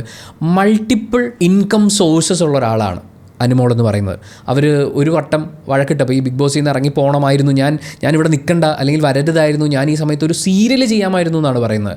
സോ സീരിയലുകളുള്ള, TV പ്രോഗ്രാമുകളുള്ള, യൂട്യൂബ് ചാനലുള്ള, ഇനോഗ്രേഷൻസ് ഉള്ള, അങ്ങനെ മൾട്ടിപ്പിൾ സോഴ്സസ് ഓഫ് ഇൻകം ഉള്ള ഒരാളെ സംബന്ധിച്ച്, ഇഷ്ടം പോലെ വർക്കുള്ള ഒരാളെ സംബന്ധിച്ച് 16 ലക്ഷം രൂപ, ചിലപ്പം നമുക്കറിയില്ല കേട്ടോ, നമുക്കറിയാത്ത വേറെ എന്തെങ്കിലും കാരണങ്ങൾ ഉണ്ടായേക്കാം, പക്ഷേ അച്ഛൻ്റെ മുട്ട ഓപ്പറേഷനാണ് ഏറ്റവും വലുത് എന്ന് അനുമോൾ പറയുന്നുണ്ടെങ്കിൽ, ഇത്രയും സോഴ്സസ് ഓഫ് ഇൻകം ഉള്ള 2 വലിയ വീടുകളും കാറുകളും ഒക്കെ സ്വന്തമായിട്ടുള്ള അനുമോൾക്ക് എന്തുകൊണ്ട് അച്ഛൻ്റെ മുട്ട ഓപ്പറേഷൻ നേരത്തെ ചെയ്തുകൂടായിരുന്നു? ഒരു ഇൻഷുറൻസ് എടുത്തിരുന്നെങ്കിൽ അദ്ദേഹത്തിൻ്റെ മുട്ട ഓപ്പറേഷൻ നടത്തുമായിരുന്നില്ലേ? എല്ലാം പോട്ടെ, സകലം വായിച്ചാളാം. ഇത്രയും ആക്റ്റീവായി ഈ ഇൻഡസ്ട്രിയിൽ നിൽക്കുന്ന, ഇത്രയും സൗഹൃദങ്ങൾ മെയിൻറ്റെയിൻ ചെയ്യുന്ന, അനുമോൾ തന്നെ കാണിക്കുന്നത് വെച്ചിട്ട് അവർ അത്രയും സൗഹൃദങ്ങൾ മെയിൻറ്റെയിൻ ചെയ്യുന്ന ഒരാളാണ്, ഇത്രയും വർക്കുള്ള ഒരാളാണ്. അവരെ വിശ്വസിച്ചൊരു 16 ലക്ഷം രൂപ അവരുടെ അച്ഛൻ്റെ ഓപ്പറേഷന് വേണ്ടിയിട്ട് അവർക്ക് കടം വാങ്ങിയാണെങ്കിലും സംഘടിപ്പിക്കാനാവുമായിരുന്നില്ലേ? അപ്പോൾ ഇത്രയും സമ്പത്ത് കയ്യിലുണ്ടായിട്ടും അച്ഛൻ്റെ ഓപ്പറേഷന് വേണ്ടി അത്രയും പണം മുടക്കാനില്ല എന്ന് പറയുന്നതിൽ അതൊട്ടും യോജിക്കാൻ പറ്റുന്നൊരു കാര്യമായിട്ട് തോന്നുന്നില്ല. അതുപോലെ തന്നെ അനുമോൾ പോർട്രേ ചെയ്യുന്നൊരു വാത്സല്യം വലിയേട്ടൻ ഇമേജ് ഉണ്ട്. ഞാനാണ് എൻ്റെ വീട്ടിലെ എല്ലാ കാര്യങ്ങളും നോക്കുന്നത്, എൻ്റെ ചേച്ചിമാരുടെ കാര്യം, എൻ്റെ അച്ഛൻ്റെ അമ്മയുടെയും കാര്യം, വീട്ടിലെ എല്ലാ കാര്യങ്ങളും ഞാനാണ് നോക്കുന്നതെന്നാണ്. അങ്ങനെ എല്ലാം ഞാൻ ഒറ്റയ്ക്ക് എൻ്റെ തോളിൽ ഇങ്ങനെ ചുമന്നുകൊണ്ടിരിക്കുകയാണെന്ന് അനുമോൾ പറയുമ്പോൾ, ഇവരുടെ ഈ ഇൻ്റർവ്യൂസും മറ്റു കാര്യങ്ങളും കാണുമ്പോൾ, അവരുടെ ചേച്ചിമാരെ കാണുമ്പോൾ, ഇപ്പോൾ അച്ഛനെ സംബന്ധിച്ച് അദ്ദേഹത്തിന് മുട്ടിന് വയ്യാത്തതാണ്, ഒരു സർജറി ആവശ്യമാണ്, നമുക്ക് മനസ്സിലാക്കാം. നമ്മൾ ഈക്വാലിറ്റിയിലൊക്കെ വിശ്വസിക്കുന്ന ഒരു ലോകത്താണല്ലോ ജീവിക്കുന്നത്. അപ്പോൾ ഇത്രയും മെമ്പേഴ്സും കൂടി ഇവിടെ ഉള്ളപ്പോൾ എന്തുകൊണ്ടാണ് ആ കുടുംബത്തിൻ്റെ ഭാരം ആ ഒരു പാവം പെൺകുട്ടിയുടെ തോളിൽ മാത്രമായി ഒതുങ്ങിപ്പോകുന്നത്? എന്തുകൊണ്ടാണ് അത് ഇവർ ഷെയർ ചെയ്തെടുക്കാത്തത്? ആ ചോദ്യങ്ങളൊന്നും പ്രേക്ഷകരുടെ മുന്നിലേക്ക് എത്തുന്നില്ല. പ്രേക്ഷകരുടെ മുന്നിലേക്ക് വരുന്ന ഇമേജ് കുടുംബത്തിന് വേണ്ടി അഹോരാത്രം ഒറ്റയ്ക്ക് പണിയെടുത്ത് ഇത്രയും കാര്യങ്ങൾ ചെയ്യാൻ വേണ്ടി ഒപ്പിച്ച് ഓടി നടക്കുന്ന, പറുതയിട്ട് ബസ്സിൽ യാത്ര ചെയ്യേണ്ടി വരുന്ന, ലോറിക്ക് ലിഫ്റ്റ് കയറി വരേണ്ടി വരുന്ന അങ്ങനെ ഒരു പെൺകുട്ടി ഇമേജിനെ മാത്രമാണ് നമ്മളിവിടെ കണ്ടുകൊണ്ടിരിക്കുന്നത്. ഇതിൽ ഏറ്റവും രസമുള്ളൊരു കാര്യം, അനുമോളുടെ വീടിൻ്റെ ടൂറൊക്കെ യൂട്യൂബിൽ ഓൾറെഡി അവൈലബിൾ ആകുമ്പോഴും, അവരുടെ ഏറ്റവും നല്ല വീട്, അവർ ഫാമിലിയായിട്ട് ജീവിക്കാൻ വേണ്ടി സ്വന്തം അധ്വാനത്തിൽ ഉണ്ടാക്കിയിട്ടുള്ള വീട്, ആ വീടൊക്കെ നമ്മൾ ഈ പറയുന്ന ഹോം ടൂർ വീഡിയോയിൽ കാണുമ്പോൾ അനുവിന് വേണ്ടി വോട്ട് ചോദിക്കാൻ വരുന്ന ബന്ധുക്കളെയൊക്കെ നമ്മൾ കാണുന്നത് അവരേറ്റവും ആദ്യം ജനിച്ചു വളർന്നിട്ടുള്ള ആ കൊച്ചു വീട്ടിൽ വെച്ചിട്ടാണ്. അതെന്തുകൊണ്ടാണ്? കുറച്ചും കൂടി നല്ല ക്യാമറയൊക്കെ വെച്ച്, നല്ല ലൈറ്റൊക്കെ വെച്ച് ഷൂട്ട് ചെയ്യാനുള്ള എല്ലാ കഴിവുകളും കപ്പാസിറ്റിയും അവരുടെ കയ്യിലുണ്ട്. പിന്നെ എന്തിനാണ് അങ്ങനെ? ഇതൊക്കെ ഒരു ഇമേജ് ബിൽഡിങ്ങിൻ്റെ ഭാഗമാണ്, പ്രേക്ഷകരെ മാനിപ്പുലേറ്റ് ചെയ്യാൻ വേണ്ടിയിട്ടുള്ള ശ്രമങ്ങളാണ്. എന്നാൽ അതേസമയം സ്വന്തമായി ഇവിടെ നമ്മൾ 2 വീടും 2 കാറും ഇഷ്ടംപോലെ വർക്കുമുള്ള അനുമോളെക്കുറിച്ചാണ് സംസാരിക്കുന്നത്. പക്ഷേ സ്വന്തമായി ഒരു വീട് പോലും ഇല്ലാത്ത, സ്വന്തമായി ഒരു വാഹനമില്ലാത്ത, സ്വന്തം കരിയറിൽ ഏതു വഴിക്ക് പോകണമെന്ന് പോലും ഇതുവരെയും തീരുമാനിക്കാൻ പറ്റാത്ത അത്രയും പ്രശ്നങ്ങളുമായി സ്ട്രഗിൾ ചെയ്തുകൊണ്ടിരിക്കുന്ന ആളുകൾ ആ ബിഗ് ബോസ് ഹൗസിലുണ്ട്. പക്ഷേ അവരെക്കാൾ കൂടുതൽ കഷ്ടപ്പാടിൻ്റെ കഥകൾ എയറിലേക്ക് പൊയ്ക്കൊണ്ടിരിക്കുന്നത്, അല്ലെങ്കിൽ ഏറ്റവും കൂടുതൽ പ്രൊപ്പഗേറ്റ് ചെയ്യപ്പെടുന്നത് അനുമോളുടേതാണ്. അതെന്തുകൊണ്ടാണ് എന്ന് നമ്മൾ ആലോചിക്കുമ്പോൾ അതിനിവിടെ നല്ല മാർക്കറ്റ് വാല്യൂ, ആ ദാരിദ്ര്യം വലിയേട്ടൻ ഇമേജിനൊക്കെ ഇവിടെ നല്ലൊരു മാർക്കറ്റ് വാല്യൂ ഉണ്ടെന്നുള്ളതും അത് മാർക്കറ്റിലേക്ക് എത്തിക്കാൻ അഹോരാത്രം പണിയെടുക്കുന്ന ആളുകളുണ്ട് എന്നുള്ളത് കൊണ്ടും കൂടിയാണ്. മറ്റാരുടെയും വിഷമങ്ങൾക്ക് മുകളിലാണ് തൻ്റെ വിഷമം നിൽക്കുന്നത് എന്ന് പറഞ്ഞ് ഫലിപ്പിക്കാനുള്ള അനുമോളുടെ കഴിവിനെക്കുറിച്ച് നമ്മൾ സംസാരിക്കുമ്പോൾ അവർ സംസ്ഥാന അവാർഡൊക്കെ നേടിയിട്ടുള്ള ഒരു അഭിനേത്രിയാണ്, അവരുടെ കഴിവിൻ്റെ റിഫ്ലക്ഷൻ കൂടിയാണ്. അത് നമ്മൾ അംഗീകരിച്ചേ പറ്റൂ. മാത്രമല്ല ഈ PR-ൻ്റെ പരിപാടികൾ ഒരു സൈഡ് മാത്രം ശരിയാക്കി കാണിക്കുക എന്നുള്ളതാണ്, അല്ലെങ്കിൽ ഒരു റിയാക്ഷൻ മാത്രം ശരിയായി കാണിക്കുക, ആക്ഷനെ കുറിച്ച് അവിടെ സംസാരിക്കില്ല. ഇപ്പോൾ അനുമോൾ ചെയ്താൽ മാത്രം ശരിയാവുന്ന ചില കാര്യങ്ങളുണ്ട്. കാർഡുകൾ ഇറക്കി കളിക്കുക. ഇപ്പോൾ വിധവാ കാർഡ് ഇറക്കരുത് എന്ന് രേണുവിനെ ഉപദേശിക്കുന്ന സമയത്ത് രേണു വിധവാ കാർഡ് ഇറക്കി എന്ന് പറയുന്ന പുറത്തുള്ള പല അറ്റാക്കുകളും ശ്രമങ്ങളും നമുക്ക് കാണാൻ പറ്റും. പക്ഷേ അനുമോൾ ഇറക്കിക്കൊണ്ടിരിക്കുന്ന കരച്ചിൽ കാർഡ്, ദാരിദ്ര്യ കാർഡ്, വാത്സല്യം കാർഡ്, ഇതിനൊന്നും പുറത്തൊരു വിമർശനം ഉന്നയിക്കപ്പെടുന്നത് നമ്മൾ കാണില്ല. സ്ത്രീ പുരുഷ സൗഹൃദങ്ങളെ നിങ്ങൾ എടുത്തു നോക്കൂ. ഒരാണും പെണ്ണും, ഇപ്പോൾ ഹോമോസെക്ഷൽസ് ആയിട്ടുള്ള ആളുകളാണെങ്കിൽ അവരുടെ തന്നെ സെക്ഷുവാലിറ്റി ഉള്ള 2 പേര്, അവർ വളരെ കംഫർട്ടബിൾ ആയിട്ടുള്ള സേഫായിട്ടുള്ള ഒരു എൻവയൺമെൻറ്റിൽ സൗഹൃദത്തിൻ്റെ ഭാഗമായിട്ടുള്ള, അല്ലെങ്കിൽ സ്നേഹത്തിൻ്റെ പ്രകടനമായിട്ട് ഹഗ് ചെയ്യുന്നതും സ്നേഹചുംബനങ്ങൾ കൈമാറുന്നതും അത് നമ്മളൊരു വളരെ മോശം ആംഗിളിൽ കാണേണ്ടതല്ല. ഇപ്പോൾ റീ എൻട്രിയുടെ സമയത്ത് അഭിലാഷ് ആണെങ്കിലും ഒനീലാണെങ്കിലും അനുമോൾക്കൊപ്പം ഇരിക്കുന്ന മൊമെൻറ്റുകളിൽ അനുമോളെ ഹഗ് ചെയ്യുമ്പോൾ, യാത്ര പറയുമ്പോൾ നെറ്റിയിലൊരു ചുംബനം കൊടുത്തിട്ട് പോകുമ്പോൾ നമ്മളവിടെ കാണുന്നത് സൗഹൃദം മാത്രമാണ്. സൗഹൃദം മാത്രമേ അവിടെ കാണാൻ പാടുള്ളൂ. അത് അവർ മാറ്റി പറയട്ടെ, അല്ലെങ്കിൽ അവരതിനെക്കുറിച്ച് എന്തെങ്കിലും പറയട്ടെ. അതിനപ്പുറത്തേക്ക് നമ്മളിവിടെ സങ്കല്പിക്കുകയോ സങ്കല്പിച്ചുണ്ടാക്കി എന്തെങ്കിലും പറയുകയോ ചെയ്യരുത്. അത് തെറ്റാണ്. പക്ഷേ അനുമോളുടെ ഭാഗത്ത് നിന്ന് അത്തരം സൗഹൃദങ്ങളും സ്നേഹപ്രകടനങ്ങളും ഉണ്ടാകുമ്പോൾ, അല്ലെങ്കിൽ അനുമോളോട് സ്നേഹപ്രകടനങ്ങൾ ഉണ്ടാകുമ്പോൾ കാണാത്ത എന്തോ ഒരു എക്സ്ട്രാ കുഴപ്പം ജിസേലിൻ്റെ സ്നേഹപ്രകടനങ്ങളിലും പുരുഷ സൗഹൃദങ്ങളിലും കണ്ടെത്താൻ സാധിക്കുന്ന ഫാൻസും PR-ഉം ഇവിടെ പ്രശ്നമാണ്. എന്തുകൊണ്ടാണ് ജിസേലിൻ്റെ സ്നേഹ സൗഹൃദ പ്രകടനങ്ങളെ നിങ്ങൾ ലൈംഗികതയോട് ചേർത്ത് വെക്കുന്നത്? ഇനി ലൈംഗികതയോട് ചേർത്ത് വെക്കേണ്ടതാണെങ്കിൽ പോലും അത് അവർ പറയട്ടെ, അത് അവരുടെ പ്രൈവസി അല്ലേ. അതിനെ ഏറ്റവും മോശമായി അവതരിപ്പിച്ചുകൊണ്ട് ആളുകളെ വ്യക്തിഹത്യ ചെയ്യുന്ന രീതിയിൽ ഉപയോഗിക്കുന്ന ആ പരിപാടി അതെങ്ങനെയാണ് ശരിയാവുക? മറ്റൊന്ന് വ്യാജ പ്രണയങ്ങൾ, അല്ലെങ്കിൽ ക്രഷ് എന്നൊക്കെ പറയുന്ന കാര്യമാണ്. അവിടെ മറ്റാരെങ്കിലുമൊക്കെ തമ്മിൽ ക്രഷ് എന്നോ അല്ലെങ്കിൽ പ്രണയാതുരമെന്ന അനുമോൾക്ക് തോന്നുകയോ ചെയ്യുന്ന നോട്ടങ്ങൾ നോക്കിക്കഴിഞ്ഞാൽ പിന്നെ അവരെക്കുറിച്ച് അനുമോൾക്ക് എന്തും പറയാം. കൈപിടിച്ചിരുന്ന് കഴിഞ്ഞാൽ അവർ തമ്മിൽ വേറെ എന്തോ പരിപാടിയാണ് എന്ന് അനുമോൾ പ്രഖ്യാപിക്കും.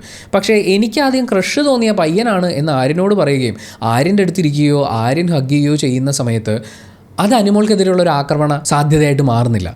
എന്നാൽ അതേസമയം അത് മറ്റാരെങ്കിലും തമ്മിലാണെങ്കിൽ ആക്രമിക്കാൻ ഇട്ടുകൊടുക്കുന്ന അനുമോളെയും അതിനെ പുറത്തിട്ട് ആക്രമിക്കുന്ന PR-നെയും നമ്മൾ കാണുന്നുണ്ട്. കോംബോ കളിക്കുക. ബാക്കിയുള്ളവർ കോംബോ കളിച്ചാൽ കുറ്റപ്പെടുത്തും, കളിയാക്കും, അയ്യേ. പക്ഷേ അനുമോൾ ഒരു കോംബോ പിടിക്കാം എന്ന് പ്ലാൻ ചെയ്യുന്നതും കോംബോ കളിക്കുന്നതും ഒന്നും ഇവിടെ ആർക്കും ഒരു വിഷയമല്ല. ഫുഡിൻ്റെ സമയം ഫുഡ് കൃത്യസമയത്ത് കിട്ടിയില്ലെങ്കിൽ അനുമോൾ ബഹളം വെച്ചാൽ ഭക്ഷണം കൃത്യസമയത്ത് കൊടുക്കാത്തവരൊക്കെ നരാധമന്മാരായി മാറുകയും അനുമോൾ ഭക്ഷണം കൊടുക്കാൻ ലേറ്റായി കഴിഞ്ഞാൽ അത് നല്ല ടേസ്റ്റിലൊക്കെ ഉണ്ടാക്കുന്നതിൻ്റെ ഭാഗമായിട്ടും പിന്നെ ടാസ്കിൻ്റെ ഭാഗമായിട്ടൊക്കെ ലേറ്റായി പോയതല്ലേ എന്നുള്ള ന്യായീകരണങ്ങൾ എത്തും. ഫിസിക്കൽ അസോൾട്ട്, അനുമോൾക്ക് നേരെ ഒരാൾ കയ്യോങ്ങുന്നതിനെക്കുറിച്ച് ചിന്തിച്ചാൽ ഇവിടെ ആക്രമണം നടക്കും. പക്ഷേ അനുമോൾ ജിസേലിന് നേരെ നടത്തിയിട്ടുള്ള വളരെ അഗ്രസീവായിട്ടുള്ള ബിഹേവിയറൊക്കെ അത് സങ്കടപ്രകടനങ്ങളുടെ ഭാഗമായി മാറുകയാണ്.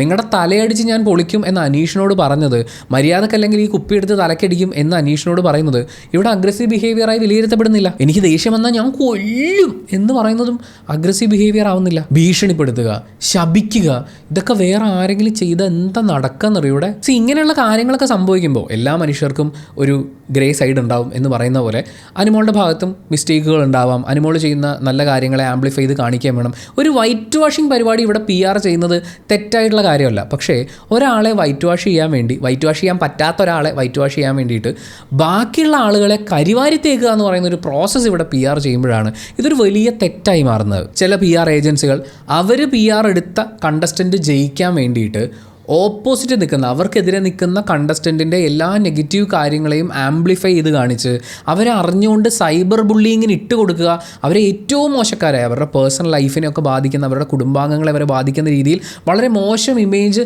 പ്രൊപ്പഗേറ്റ് ചെയ്യുക എന്നുള്ളതാണ് ചില PR ഏജൻസികൾ ഇവിടെ ചെയ്തുകൊണ്ടിരിക്കുന്നത്. ചില ആൾക്കാർ കമൻറ്റ് ബോക്സിൽ ചോദിക്കാറുണ്ട്, അനുമോളുടെ കണ്ണീര് കാണുമ്പോൾ പോലും നിങ്ങൾക്കൊരു മനസ്സലിവ് ഉണ്ടാവുന്നില്ലേ എന്നുള്ളത്. അനുമോളുടെ കണ്ണീരിനോട് നിങ്ങൾക്ക് പേഴ്സണലി കണക്റ്റ് ആവുന്നുണ്ടെങ്കിൽ നല്ല കാര്യമാണ്. ഒരാൾക്ക് സങ്കടം ഉണ്ടാകുമ്പോൾ സഹതാപം തോന്നുക, അനുതാപം തോന്നുക, അതൊക്കെ നല്ല കാര്യങ്ങളാണ്. പക്ഷേ ബാക്കിയുള്ളവരെ ദ്രോഹിച്ചിട്ട് ആ ദ്രോഹത്തെ അവർ ചോദ്യം ചെയ്യുന്ന സമയത്ത് കരഞ്ഞു കാണിക്കുന്നതിനോട് റിലേറ്റ് ചെയ്യണം എന്ന് പറഞ്ഞാൽ കുറച്ച് ബുദ്ധിമുട്ടുണ്ട്.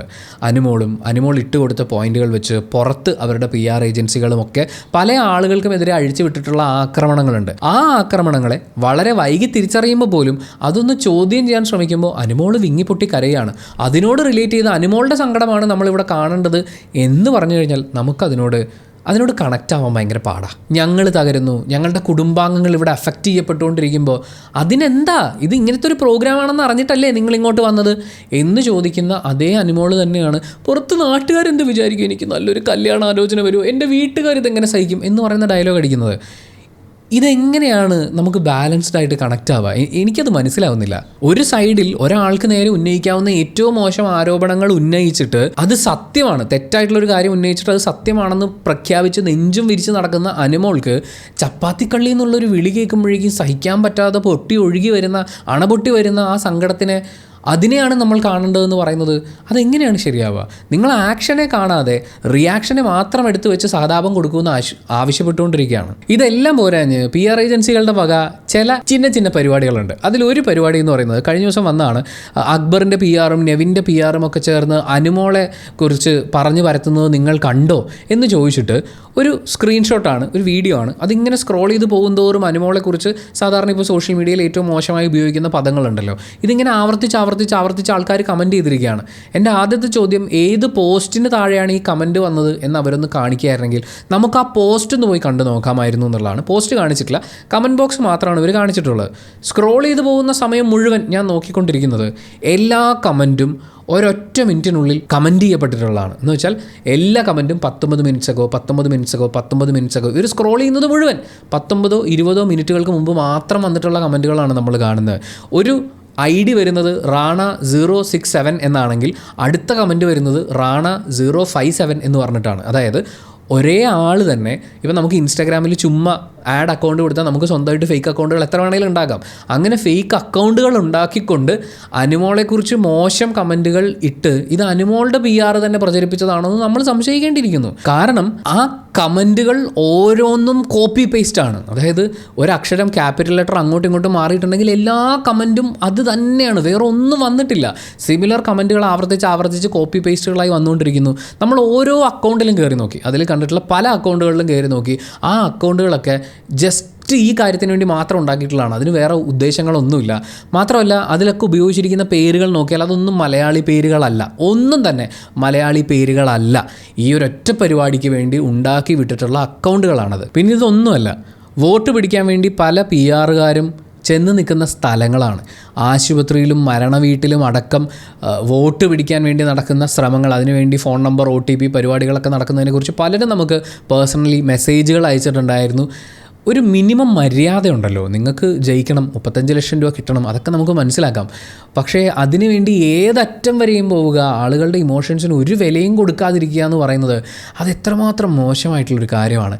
ആളുകൾ ഏറ്റവും ക്രിട്ടിക്കലായി വരുന്ന ആശുപത്രികളിലും ഏറ്റവും സങ്കടത്തിൽ വരുന്ന മരണവീട്ടുകളിലും വരെ ഈ വോട്ട് പിടിക്കൽ പരിപാടി നടന്നുകൊണ്ടിരിക്കുകയാണ്. ഇനി മെയിൻ ചോദ്യം ഇതാണ്, ഇക്കൊല്ലം PR ജയിക്കുമോ എന്ന് വെച്ചാൽ ഏറ്റവും മോശം PR പരിപാടികൾ കാണിച്ച ആളുകളും ആ PR ഏജൻസിയും ഇപ്രാവശ്യത്തെ ബിഗ് ബോസ് ഗ്രാൻഡ് ഫിനാലെ കഴിയുമ്പോൾ ജയിക്കുമോ എന്നുള്ളതാണ്. നമ്മൾ ഈ ഫൈനൽ 5 വന്നിട്ടുള്ള കണ്ടസ്റ്റൻസിനെ വിലയിരുത്തുന്ന സമയത്ത് പുറത്ത് അവർക്ക് വേണ്ടി നടക്കുന്ന വളരെ നാടകീയമായ പല ശ്രമങ്ങളുടെയും ഒക്കെ പല സ്ക്രീൻഷോട്ടുകളും വീഡിയോസും പോസ്റ്റുകളിലൂടെയും ഒക്കെ കടന്നു പോകുന്ന സമയത്ത് നമുക്ക് വന്ന മെസ്സേജുകളെ അനലൈസ് ചെയ്ത് നോക്കുന്ന സമയത്താണെങ്കിലും നമ്മൾ മനസ്സിലാക്കുന്നത് ഏറ്റവും മോശം രീതിയിലുള്ളൊരു PR മാനേജ്മെൻറ്റ് നടക്കുന്നത് അനുമോളുടെ ഭാഗത്തു നിന്നാണ്. അവരുടെ വോട്ട് പിടിക്കൽ സ്ട്രാറ്റജികളും മറ്റുമൊക്കെ വളരെ മോശമാണ് എന്നുള്ള രീതിയിൽ തന്നെയാണ് നമുക്ക് പല ആളുകളും സ്ക്രീൻഷോട്ട്സും കാര്യങ്ങളൊക്കെ അയച്ചു തന്നുകൊണ്ടിരിക്കുന്നത്. അനുമോൾ ഇപ്രാവശ്യം കപ്പടിച്ചാൽ അനുമോളുടെ ആ മോശം PRൻ്റെ വിജയമായി നമുക്ക് ഇതിനെ കാണാൻ പറ്റുമോ? ഫസ്റ്റ് ഓഫ് ഓൾ, അനുമോൾ കപ്പടിക്കുമ്പോൾ എന്തായാലും ആദ്യത്തെ കുറച്ച് ദിവസം അനുമോൾക്ക് ആഘോഷിക്കാം, സന്തോഷിക്കാം, അടിപൊളിയാണ്, കപ്പ് കിട്ടിയതിൻ്റെ വക ഒരുപാട് അനുമോദനങ്ങളും പരിപാടികളും ഒക്കെ നടക്കുമായിരിക്കും. പക്ഷേ കുറച്ച് ദിവസം, വളരെ കുറച്ച് ദിവസങ്ങൾക്കുള്ളിൽ തന്നെ ഇതിൻ്റെ നേരെ ഓപ്പോസിറ്റ് സൈഡിലുള്ള ഒരു റിഫ്ലക്ഷൻ അതിശക്തമായി വരാൻ തുടങ്ങും. ബിഗ് ബോസിലെ ഏറ്റവും അൺഡിസേർവിംഗ് ആയിട്ടുള്ള വിന്നർ എന്നുള്ള രീതിയിൽ ഇത്രയും നാളും ഇവർ സപ്രസ് ചെയ്ത് വെച്ചിരുന്ന ഒരു വോയിസ് ഉണ്ട്. സത്യസന്ധമായി വോട്ട് ചെയ്തുകൊണ്ടിരുന്ന ആളുകളെ അനലൈസ് ചെയ്തിരുന്ന, അഭിപ്രായങ്ങൾ വെട്ടിത്തുറന്ന് പറഞ്ഞിരുന്ന, കമൻറ്റ് ബോക്സിലെ വെട്ടുകളി ആക്രമണത്തിന് ഭയന്ന് ശബ്ദമുയർത്താതിരുന്ന ആളുകൾ ശബ്ദമുയർത്താൻ തുടങ്ങും. അപ്പോൾ ഇത്രയും നാൾ സപ്രസ് ചെയ്ത് വെച്ചിരുന്ന ഏറ്റവും അൺഡിസേർവിംഗ് ആയിട്ടുള്ള വിന്നറാണ് അനുമോൾ എന്ന ക്യാമ്പയിൻ വരും. അനുമോൾക്ക് വേണമെങ്കിൽ അതിനെ കണ്ടില്ല, കേട്ടില്ല, ഞാൻ പ്രേക്ഷകരുടെ മാത്രം വോട്ടിലാണ് ജയിച്ചിട്ടുള്ളത് എന്നൊക്കെ വാദിക്കാം. തൊലിക്കെട്ടി വളരെ പ്രധാനമാണ്. ഇത്രയും മോശമായ രീതിയിൽ ഒരാളെ ജയിപ്പിക്കാൻ വേണ്ടി മോശം വഴികൾ തിരഞ്ഞെടുത്തു പോകുന്ന, അല്ലെങ്കിൽ ആ രീതിയിൽ മാർക്കറ്റിംഗ് പരിപാടികൾ ആസൂത്രണം ചെയ്യുന്ന ഒരു PR ടീമിനെ, ഇപ്പം ഞാൻ ബിഗ് ബോസിലേക്ക് പോവുകയാണെങ്കിൽ അങ്ങനെ ഒരു ടീമിനെ എടുക്കണോ വേണ്ടയോ എന്നുള്ള എൻ്റെ ചിന്തയിൽ ഞാൻ എന്താ ആലോചിക്കുക, ഇത്രയും മോശം കാര്യങ്ങൾ എനിക്ക് വേണ്ടി എന്ന പേരിൽ ചെയ്തിട്ട് ഞാൻ പുറത്തിറങ്ങുമ്പോൾ ഇത്രയും ചീത്തപ്പേര് എനിക്ക് കിട്ടുന്ന അവസ്ഥയിലേക്ക് എത്തിച്ച് ഞാൻ എന്തിന് ഇവരെ ഏൽപ്പിക്കണം എന്നല്ലേ ഒരു സാമാന്യ രീതിയിൽ നല്ല രീതിയിൽ ചിന്തിക്കുന്ന ഒരു ഭാവി കണ്ടസ്റ്റൻറ്റ് ചിന്തിക്കുള്ളൂ. മാത്രമല്ല, ഇവിടെ ഏഷ്യാനെറ്റാണ് സത്യത്തിൽ വിജയിക്കുന്നത്. കാരണം ഈ PR-ൻ്റെ പരിപാടികൾ ഇപ്പോൾ പലപ്പോഴും ഏഷ്യാനെറ്റിനെയാണ് എല്ലാവരും കുറ്റം പറയുക, അല്ലെങ്കിൽ ബിഗ് ബോസിനെയാണ് എല്ലാവരും കുറ്റം പറയുക. നിങ്ങളൊരു ഫേവറേറ്റ് കണ്ടസ്റ്റൻറ്റ് ജയിക്കാൻ വേണ്ടിയിട്ട് പല കാര്യങ്ങളും ചെയ്തു കൊടുത്തു, നിങ്ങൾ അവരെ ജയിപ്പിക്കാൻ വേണ്ടിയിട്ടാണ് ഇന്ന കാര്യങ്ങൾ ചെയ്തതെന്നൊക്കെ. പക്ഷേ ഇത് ഞങ്ങൾ ചെയ്യുന്നതല്ലെന്നും പുറത്ത് PR ഏജൻസികൾ നടത്തുന്ന വോട്ടിൻ്റെയും അതുപോലെ പ്രേക്ഷകരുടെയും മാനിപ്പുലേഷൻ്റെ ഭാഗമായിട്ടാണെന്നുള്ളത് അവർ ഇപ്രാവശ്യം എക്സ്പോസ് ചെയ്തു. PR-നെ കുറിച്ചുള്ള സംസാരം എടുത്തിട്ട വകയിൽ എല്ലാവരിലേക്കും ഈ ചർച്ച എത്തുന്ന രീതിയിൽ PR എന്ന് പറയുന്ന പരിപാടിയെ, അല്ലെങ്കിൽ ഏറ്റവും മോശം രീതിയിലുള്ള PR-നെ ബിഗ് ബോസ് എക്സ്പോസ് ചെയ്ത് പൊളിച്ചടുക്കി കൈ വെച്ച് കൊടുത്തു. സോ നെക്സ്റ്റ് സീസണിൽ ഒരു പക്ഷേ ടോക്സിസിറ്റിയുടെ ലെവൽ ഇപ്പോൾ നമ്മൾ കാണുന്ന ഈ മോശം PR-ൽ നിന്ന് ഒരല്പം കുറഞ്ഞേക്കാം. പക്ഷേ വീണ്ടും അനുമോൾ കപ്പടിച്ചു എന്ന് പറഞ്ഞു കഴിഞ്ഞാലും അത് ഈ PR-ൻ്റെ മോശം PR-ൻ്റെ ബലത്തിലാണെങ്കിൽ അവരെ കാത്തിരിക്കുന്ന പല തിരിച്ചടികളുമുണ്ട്. ആര്യൻ്റെ പേഴ്സണൽ ചാറ്റ്, പ്രൈവറ്റ് ചാറ്റ് പുറത്തെടുത്തിട്ടത്, അത് അനുമോൾക്കെതിരെ ആര്യൻ സംസാരിച്ചു തുടങ്ങിയപ്പോൾ ആര്യൻ വളരെ സ്ട്രോങ് ആയ ഒരു പ്ലെയറായി മാറിയപ്പോഴാണ്. പുറത്തിറങ്ങിയപ്പോൾ ആര്യൻ പറഞ്ഞു അത് AI ഒന്നുമല്ല, എൻ്റെ ചാറ്റാണ്. അനീഷിൻ്റെ അയാളുടെ പാസ്റ്റ് ലൈഫ്, മുൻപുണ്ടായിരുന്ന റിലേഷൻഷിപ്പുമായി റിലേറ്റ് ചെയ്തിട്ടുള്ള സംഭാഷണങ്ങൾ, ഇതൊക്കെ പുറത്തു വിടുന്നൊരു സാഹചര്യം ഉണ്ടായി. എപ്പോൾ അനുമോൾക്കെതിരെ സംസാരിച്ചപ്പോൾ. ജിസേലിനെതിരെ ഇത്രയും അറ്റാക്ക് ഉണ്ടാകുമ്പോഴും ജിസേൽ തല ഉയർത്തി പിടിച്ചാണ് അനുമോളുടെ മുമ്പിൽ നിൽക്കുന്നത്. രേണുവിനെതിരെ മോശം കാര്യങ്ങൾ, അവരുടെ ഹൈജീനിനെ കുറിച്ച് പോലും വളരെ മോശമായ രീതിയിൽ പുറത്ത് അറ്റാക്ക് നടന്ന് രേണു തല ഉയർത്തി പിടിച്ച് മുടിയും വീശിയാണ് ബിഗ് ബോസ് ഹൗസിലേക്ക് അകത്തേക്ക് കയറി ചെല്ലുന്നത്. ദാറ്റ് വാസ് ഹീറോയിക്, അല്ലെങ്കിൽ ഹീറോയിനിക്. എല്ലാ ആക്രമണങ്ങളും അഴിച്ചുവിട്ട ശേഷവും അക്ബർ പറഞ്ഞത് എനിക്ക് ഒരു കപ്പും വേണ്ട, ഭാവിയിൽ കണ്ടസ്റ്റൻസ് വരുന്ന രീതിയിൽ നിൻ്റെ ഈ ഫേക്ക് നാടകം ഞാനിവിടെ വലിച്ചു കയറിയല്ലേ, അതാണ് എൻ്റെ സാറ്റിസ്ഫാക്ഷൻ എന്ന് പറഞ്ഞു. പേഴ്സണൽ ലൈഫിനെ, കുടുംബജീവിതത്തിനെ ബാധിക്കുന്ന രീതിയിൽ വരെ അനുമോൾ ആക്രമിച്ച അപ്പാനി ഒന്നും മനസ്സിൽ വെച്ചേക്കല്ലേ എന്ന് പറഞ്ഞ് ഷെയ്ക്കാൻ്റെ കൊടുത്ത് പുറത്തേക്ക് ഇറങ്ങുമ്പോൾ ഓൾറെഡി ഇവരൊക്കെ വിജയിച്ച് കഴിഞ്ഞു. പക്ഷേ അനുമോളുടെ PR-ന് അവർക്കെതിരെ നിൽക്കുന്ന ആളുകളെക്കുറിച്ച് ഉന്നയിക്കാൻ ഇത്രയധികം കാര്യങ്ങൾ അവരുടെ പാസ്റ്റിലും പേഴ്സണൽ ലൈഫിൽ നിന്നും ചികഞ്ഞെടുക്കാനുണ്ടെങ്കിൽ ഈ മത്സരാർത്ഥികളുടെ, ഈ ആക്രമണം നേരിട്ടിട്ടുള്ള മത്സരാർത്ഥികളുടെ ഒക്കെ PR-ൻ്റെ കയ്യിൽ അനുമോൾക്കെതിരെയുള്ള ആയുധങ്ങളും എത്തിയിട്ടുണ്ടാവില്ലേ? അവരിപ്പോൾ എന്തുകൊണ്ടായിരിക്കും അതൊന്നും എടുത്ത് വീശാത്തത്? സ്വാഭാവികമായും അങ്ങനെ എന്തെങ്കിലും ഒന്ന് പുറത്തേക്ക് വന്നാൽ അനുമോളെ തേജോവധം ചെയ്യുന്നേ എന്ന് പറഞ്ഞുകൊണ്ട് സഹതാപ വോട്ടുകൾ നേടാൻ വേണ്ടി കൂടി അവരിതിനെ ഉപയോഗിച്ചേക്കാം. നമ്മൾ മുമ്പൊരു വീഡിയോയിൽ പറഞ്ഞതാണ്, PR-ഉം പരിപാടിയൊക്കെ ബിഗ് ബോസിൻ്റെ ഗ്രാൻഡ് ഫിനാലെ വരെയുള്ളൂ. അത് കഴിഞ്ഞാൽ പിന്നെ PR-ൻ്റെ പ്രൊട്ടക്ഷൻ ഉണ്ടാവില്ല. ഇനി അങ്ങനെ ഉണ്ടാവണമെങ്കിൽ അത്രയും പണം അവർക്ക് കൊടുക്കേണ്ടി വരും. പക്ഷേ ഇവിടെ തേജോവധം ചെയ്യപ്പെട്ടിട്ടുള്ള ആളുകളുണ്ടല്ലോ, ജെനുവിനിറ്റിയും ക്രെഡിബിലിറ്റിയും ഒക്കെ ചോദ്യം ചെയ്യപ്പെട്ടിട്ടുള്ള ആളുകൾ, അവർക്ക് സംസാരിക്കാനുള്ള വോയിസ് ഉണ്ട്. അവരുടെ തിരിച്ചടികൾ ഉണ്ടാവുക തന്നെ ചെയ്യും. അത് ബിഗ് ബോസിൻ്റെ ഗ്രാൻഡ് ഫിനാലേക്കൊക്കെ ശേഷമായിരിക്കും. അന്ന് അതൊക്കെ താങ്ങാൻ, സപ്പോർട്ട് ചെയ്ത് കൊടുക്കാൻ, വെളുപ്പിച്ചു കൊടുക്കാൻ അനിമോളുടെ PR ഉണ്ടാവുമോ എന്നറിയില്ല. ഇനി അനീഷാണ് ഇപ്രാവശ്യം കപ്പടിക്കുന്നതെങ്കിൽ അപ്പോഴും പ്രേക്ഷകരാണ് ജയിച്ചത്. പ്രേക്ഷകർ വേഴ്സസ് PR എന്ന് പറയുന്നൊരു പരിപാടി വന്നാൽ PR വളരെ ഓർഗനൈസ്ഡ് ആയിട്ട് വർക്ക് ചെയ്യുന്ന ഒന്നാണ്. നമ്മൾ ഈ പറയുന്ന പോലെ നോർത്ത് ഇന്ത്യയിൽ വരെ ഒരു ഫോൺ നമ്പർ ഉണ്ടെങ്കിൽ ആർക്കും ഹോട്ട്സ്റ്റാറിൽ അക്കൗണ്ട് എടുത്ത് വോട്ട് രേഖപ്പെടുത്താമെന്ന് പറയുന്ന ഒരു സാഹചര്യം ഉള്ളതുകൊണ്ട് അവർക്ക് എത്ര വോട്ട് വേണമെങ്കിലും അറേഞ്ച് ചെയ്യാവുന്നതേ ഉള്ളൂ. 50,000 രൂപ കൊടുത്താൽ 100 ഇവിടെ നിർത്താൻ മാത്രമുള്ള വോട്ടൊക്കെ അവർ തരും എന്ന് ആദിലയോട് അനിമോൾ കോൺഫിഡൻ്റ്ലി പറഞ്ഞിട്ടുണ്ടെങ്കിൽ അങ്ങനെ വോട്ടുകൾ സംഘടിപ്പിക്കാൻ പറ്റും. നമ്മൾ നേരത്തെ കാണിച്ച സ്ക്രീൻഷോട്ടിൽ കണ്ടിട്ടുള്ള കമൻറ്റുകൾ മുഴുവൻ വന്നിരിക്കുന്നത് മലയാളികളല്ലാത്ത, അല്ലെങ്കിൽ ഒരു മലയാളി സാധാരണഗതിയിൽ ഇടാൻ ഒരു സാധ്യതയില്ലാത്ത പേരുകളുള്ള പ്രൊഫൈലിൽ നിന്നാണ്. അപ്പോൾ അത്രയും ഓർഗനൈസ്ഡ് ആയിട്ട് പ്രവർത്തിക്കുന്ന PR-നെതിരെ നിന്ന് പ്രേക്ഷകർക്ക് ജയിക്കാൻ പറ്റുമോ അറിയില്ല. പക്ഷേ അങ്ങനെ ജയിച്ചാൽ അത് പ്രേക്ഷകരുടെ വിജയമാവും. ഇനി അനിമോൾ ജയിച്ചു കഴിഞ്ഞാൽ പിന്നീടും പ്രേക്ഷകരും ഏഷ്യാനെറ്റും തന്നെയാണ് തങ്ങളുടെ ക്രെഡിബിലിറ്റി അവിടെ വ്യക്തമാക്കി വിജയിക്കുന്നത്. അങ്ങനെ ഏതൊക്കെ അർത്ഥത്തിൽ നോക്കുമ്പോഴും മോശം PR ഈ പ്രാവശ്യത്തെ ബിഗ് ബോസ് സീസൺ 7 മലയാളത്തിൻ്റെ ഗ്രാൻഡ് ഫിനാലെ കഴിയുമ്പോൾ തോക്കുക തന്നെയാണ് ചെയ്യുക. അങ്ങനെ കൺക്ലൂഡ് ചെയ്യുമ്പോൾ ചുരുങ്ങിയ വാക്കുകളിൽ പറയാനുള്ളത് ഇത്രയേ ഉള്ളൂ.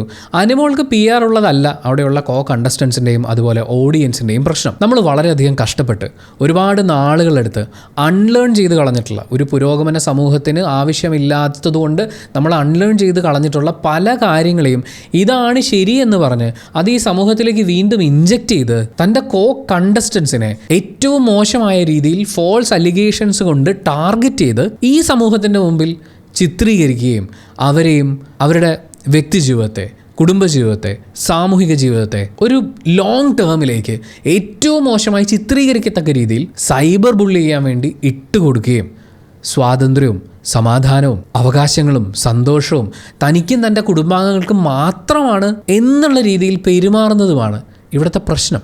അനിമോളുടെ PR അനിമോളെ ഏറ്റവും നന്നായി അവതരിപ്പിക്കട്ടെ, ഏറ്റവും നന്നായി വൈറ്റ് വാഷ് ചെയ്ത് ഗംഭീരമായിട്ട് അവതരിപ്പിക്കട്ടെ, ഒരുപാട് പോസ്റ്റുകൾ ഇറക്കട്ടെ, വൻ ഹൈപ്പ് കൊടുക്കട്ടെ. പക്ഷെ അത് അനിമോളുടെ ഏറ്റവും മോശം പ്രവൃത്തിയെ ഏറ്റവും നല്ല പ്രവൃത്തിയായി ചിത്രീകരിച്ച് മറ്റുള്ളവരുടെ മാനസിക നിലയെ തകരാറിലാക്കുന്ന രീതിയിലാവരുത്. ആൻഡ് ഡിയർ അനിമോൾ, ഇത്രയൊക്കെ ചെയ്തിട്ടുള്ളതിലൂടെ നിങ്ങൾക്ക് വിൻ ചെയ്യാൻ പറ്റിയേക്കും. കുറച്ചധികം പ്രേക്ഷകരെ മാനിപ്പുലേറ്റ് ചെയ്യാനും പറ്റിയിട്ടുണ്ടാവും. ഭാവിയിലും ഒരുപാട് പണവും പ്രശസ്തിയും ഒക്കെ നിങ്ങളെ തേടി വന്നേക്കാം. പക്ഷേ ചെയ്യാത്ത തെറ്റിന് ഈ ലോകത്തെ ഏറ്റവും മോശം ട്രീറ്റ്മെൻറ്റ് അത് ഏറ്റുവാങ്ങേണ്ടി വന്നിട്ടുള്ള ഒരുപാട് മനുഷ്യരുടെ വേദനയും കണ്ണീരും ഒന്നും അതിൻ്റെ പിന്നിൽ ഉണ്ടാവാതിരിക്കട്ടെ എന്നുള്ള ആശംസയാണ് നേരാനുള്ളത്.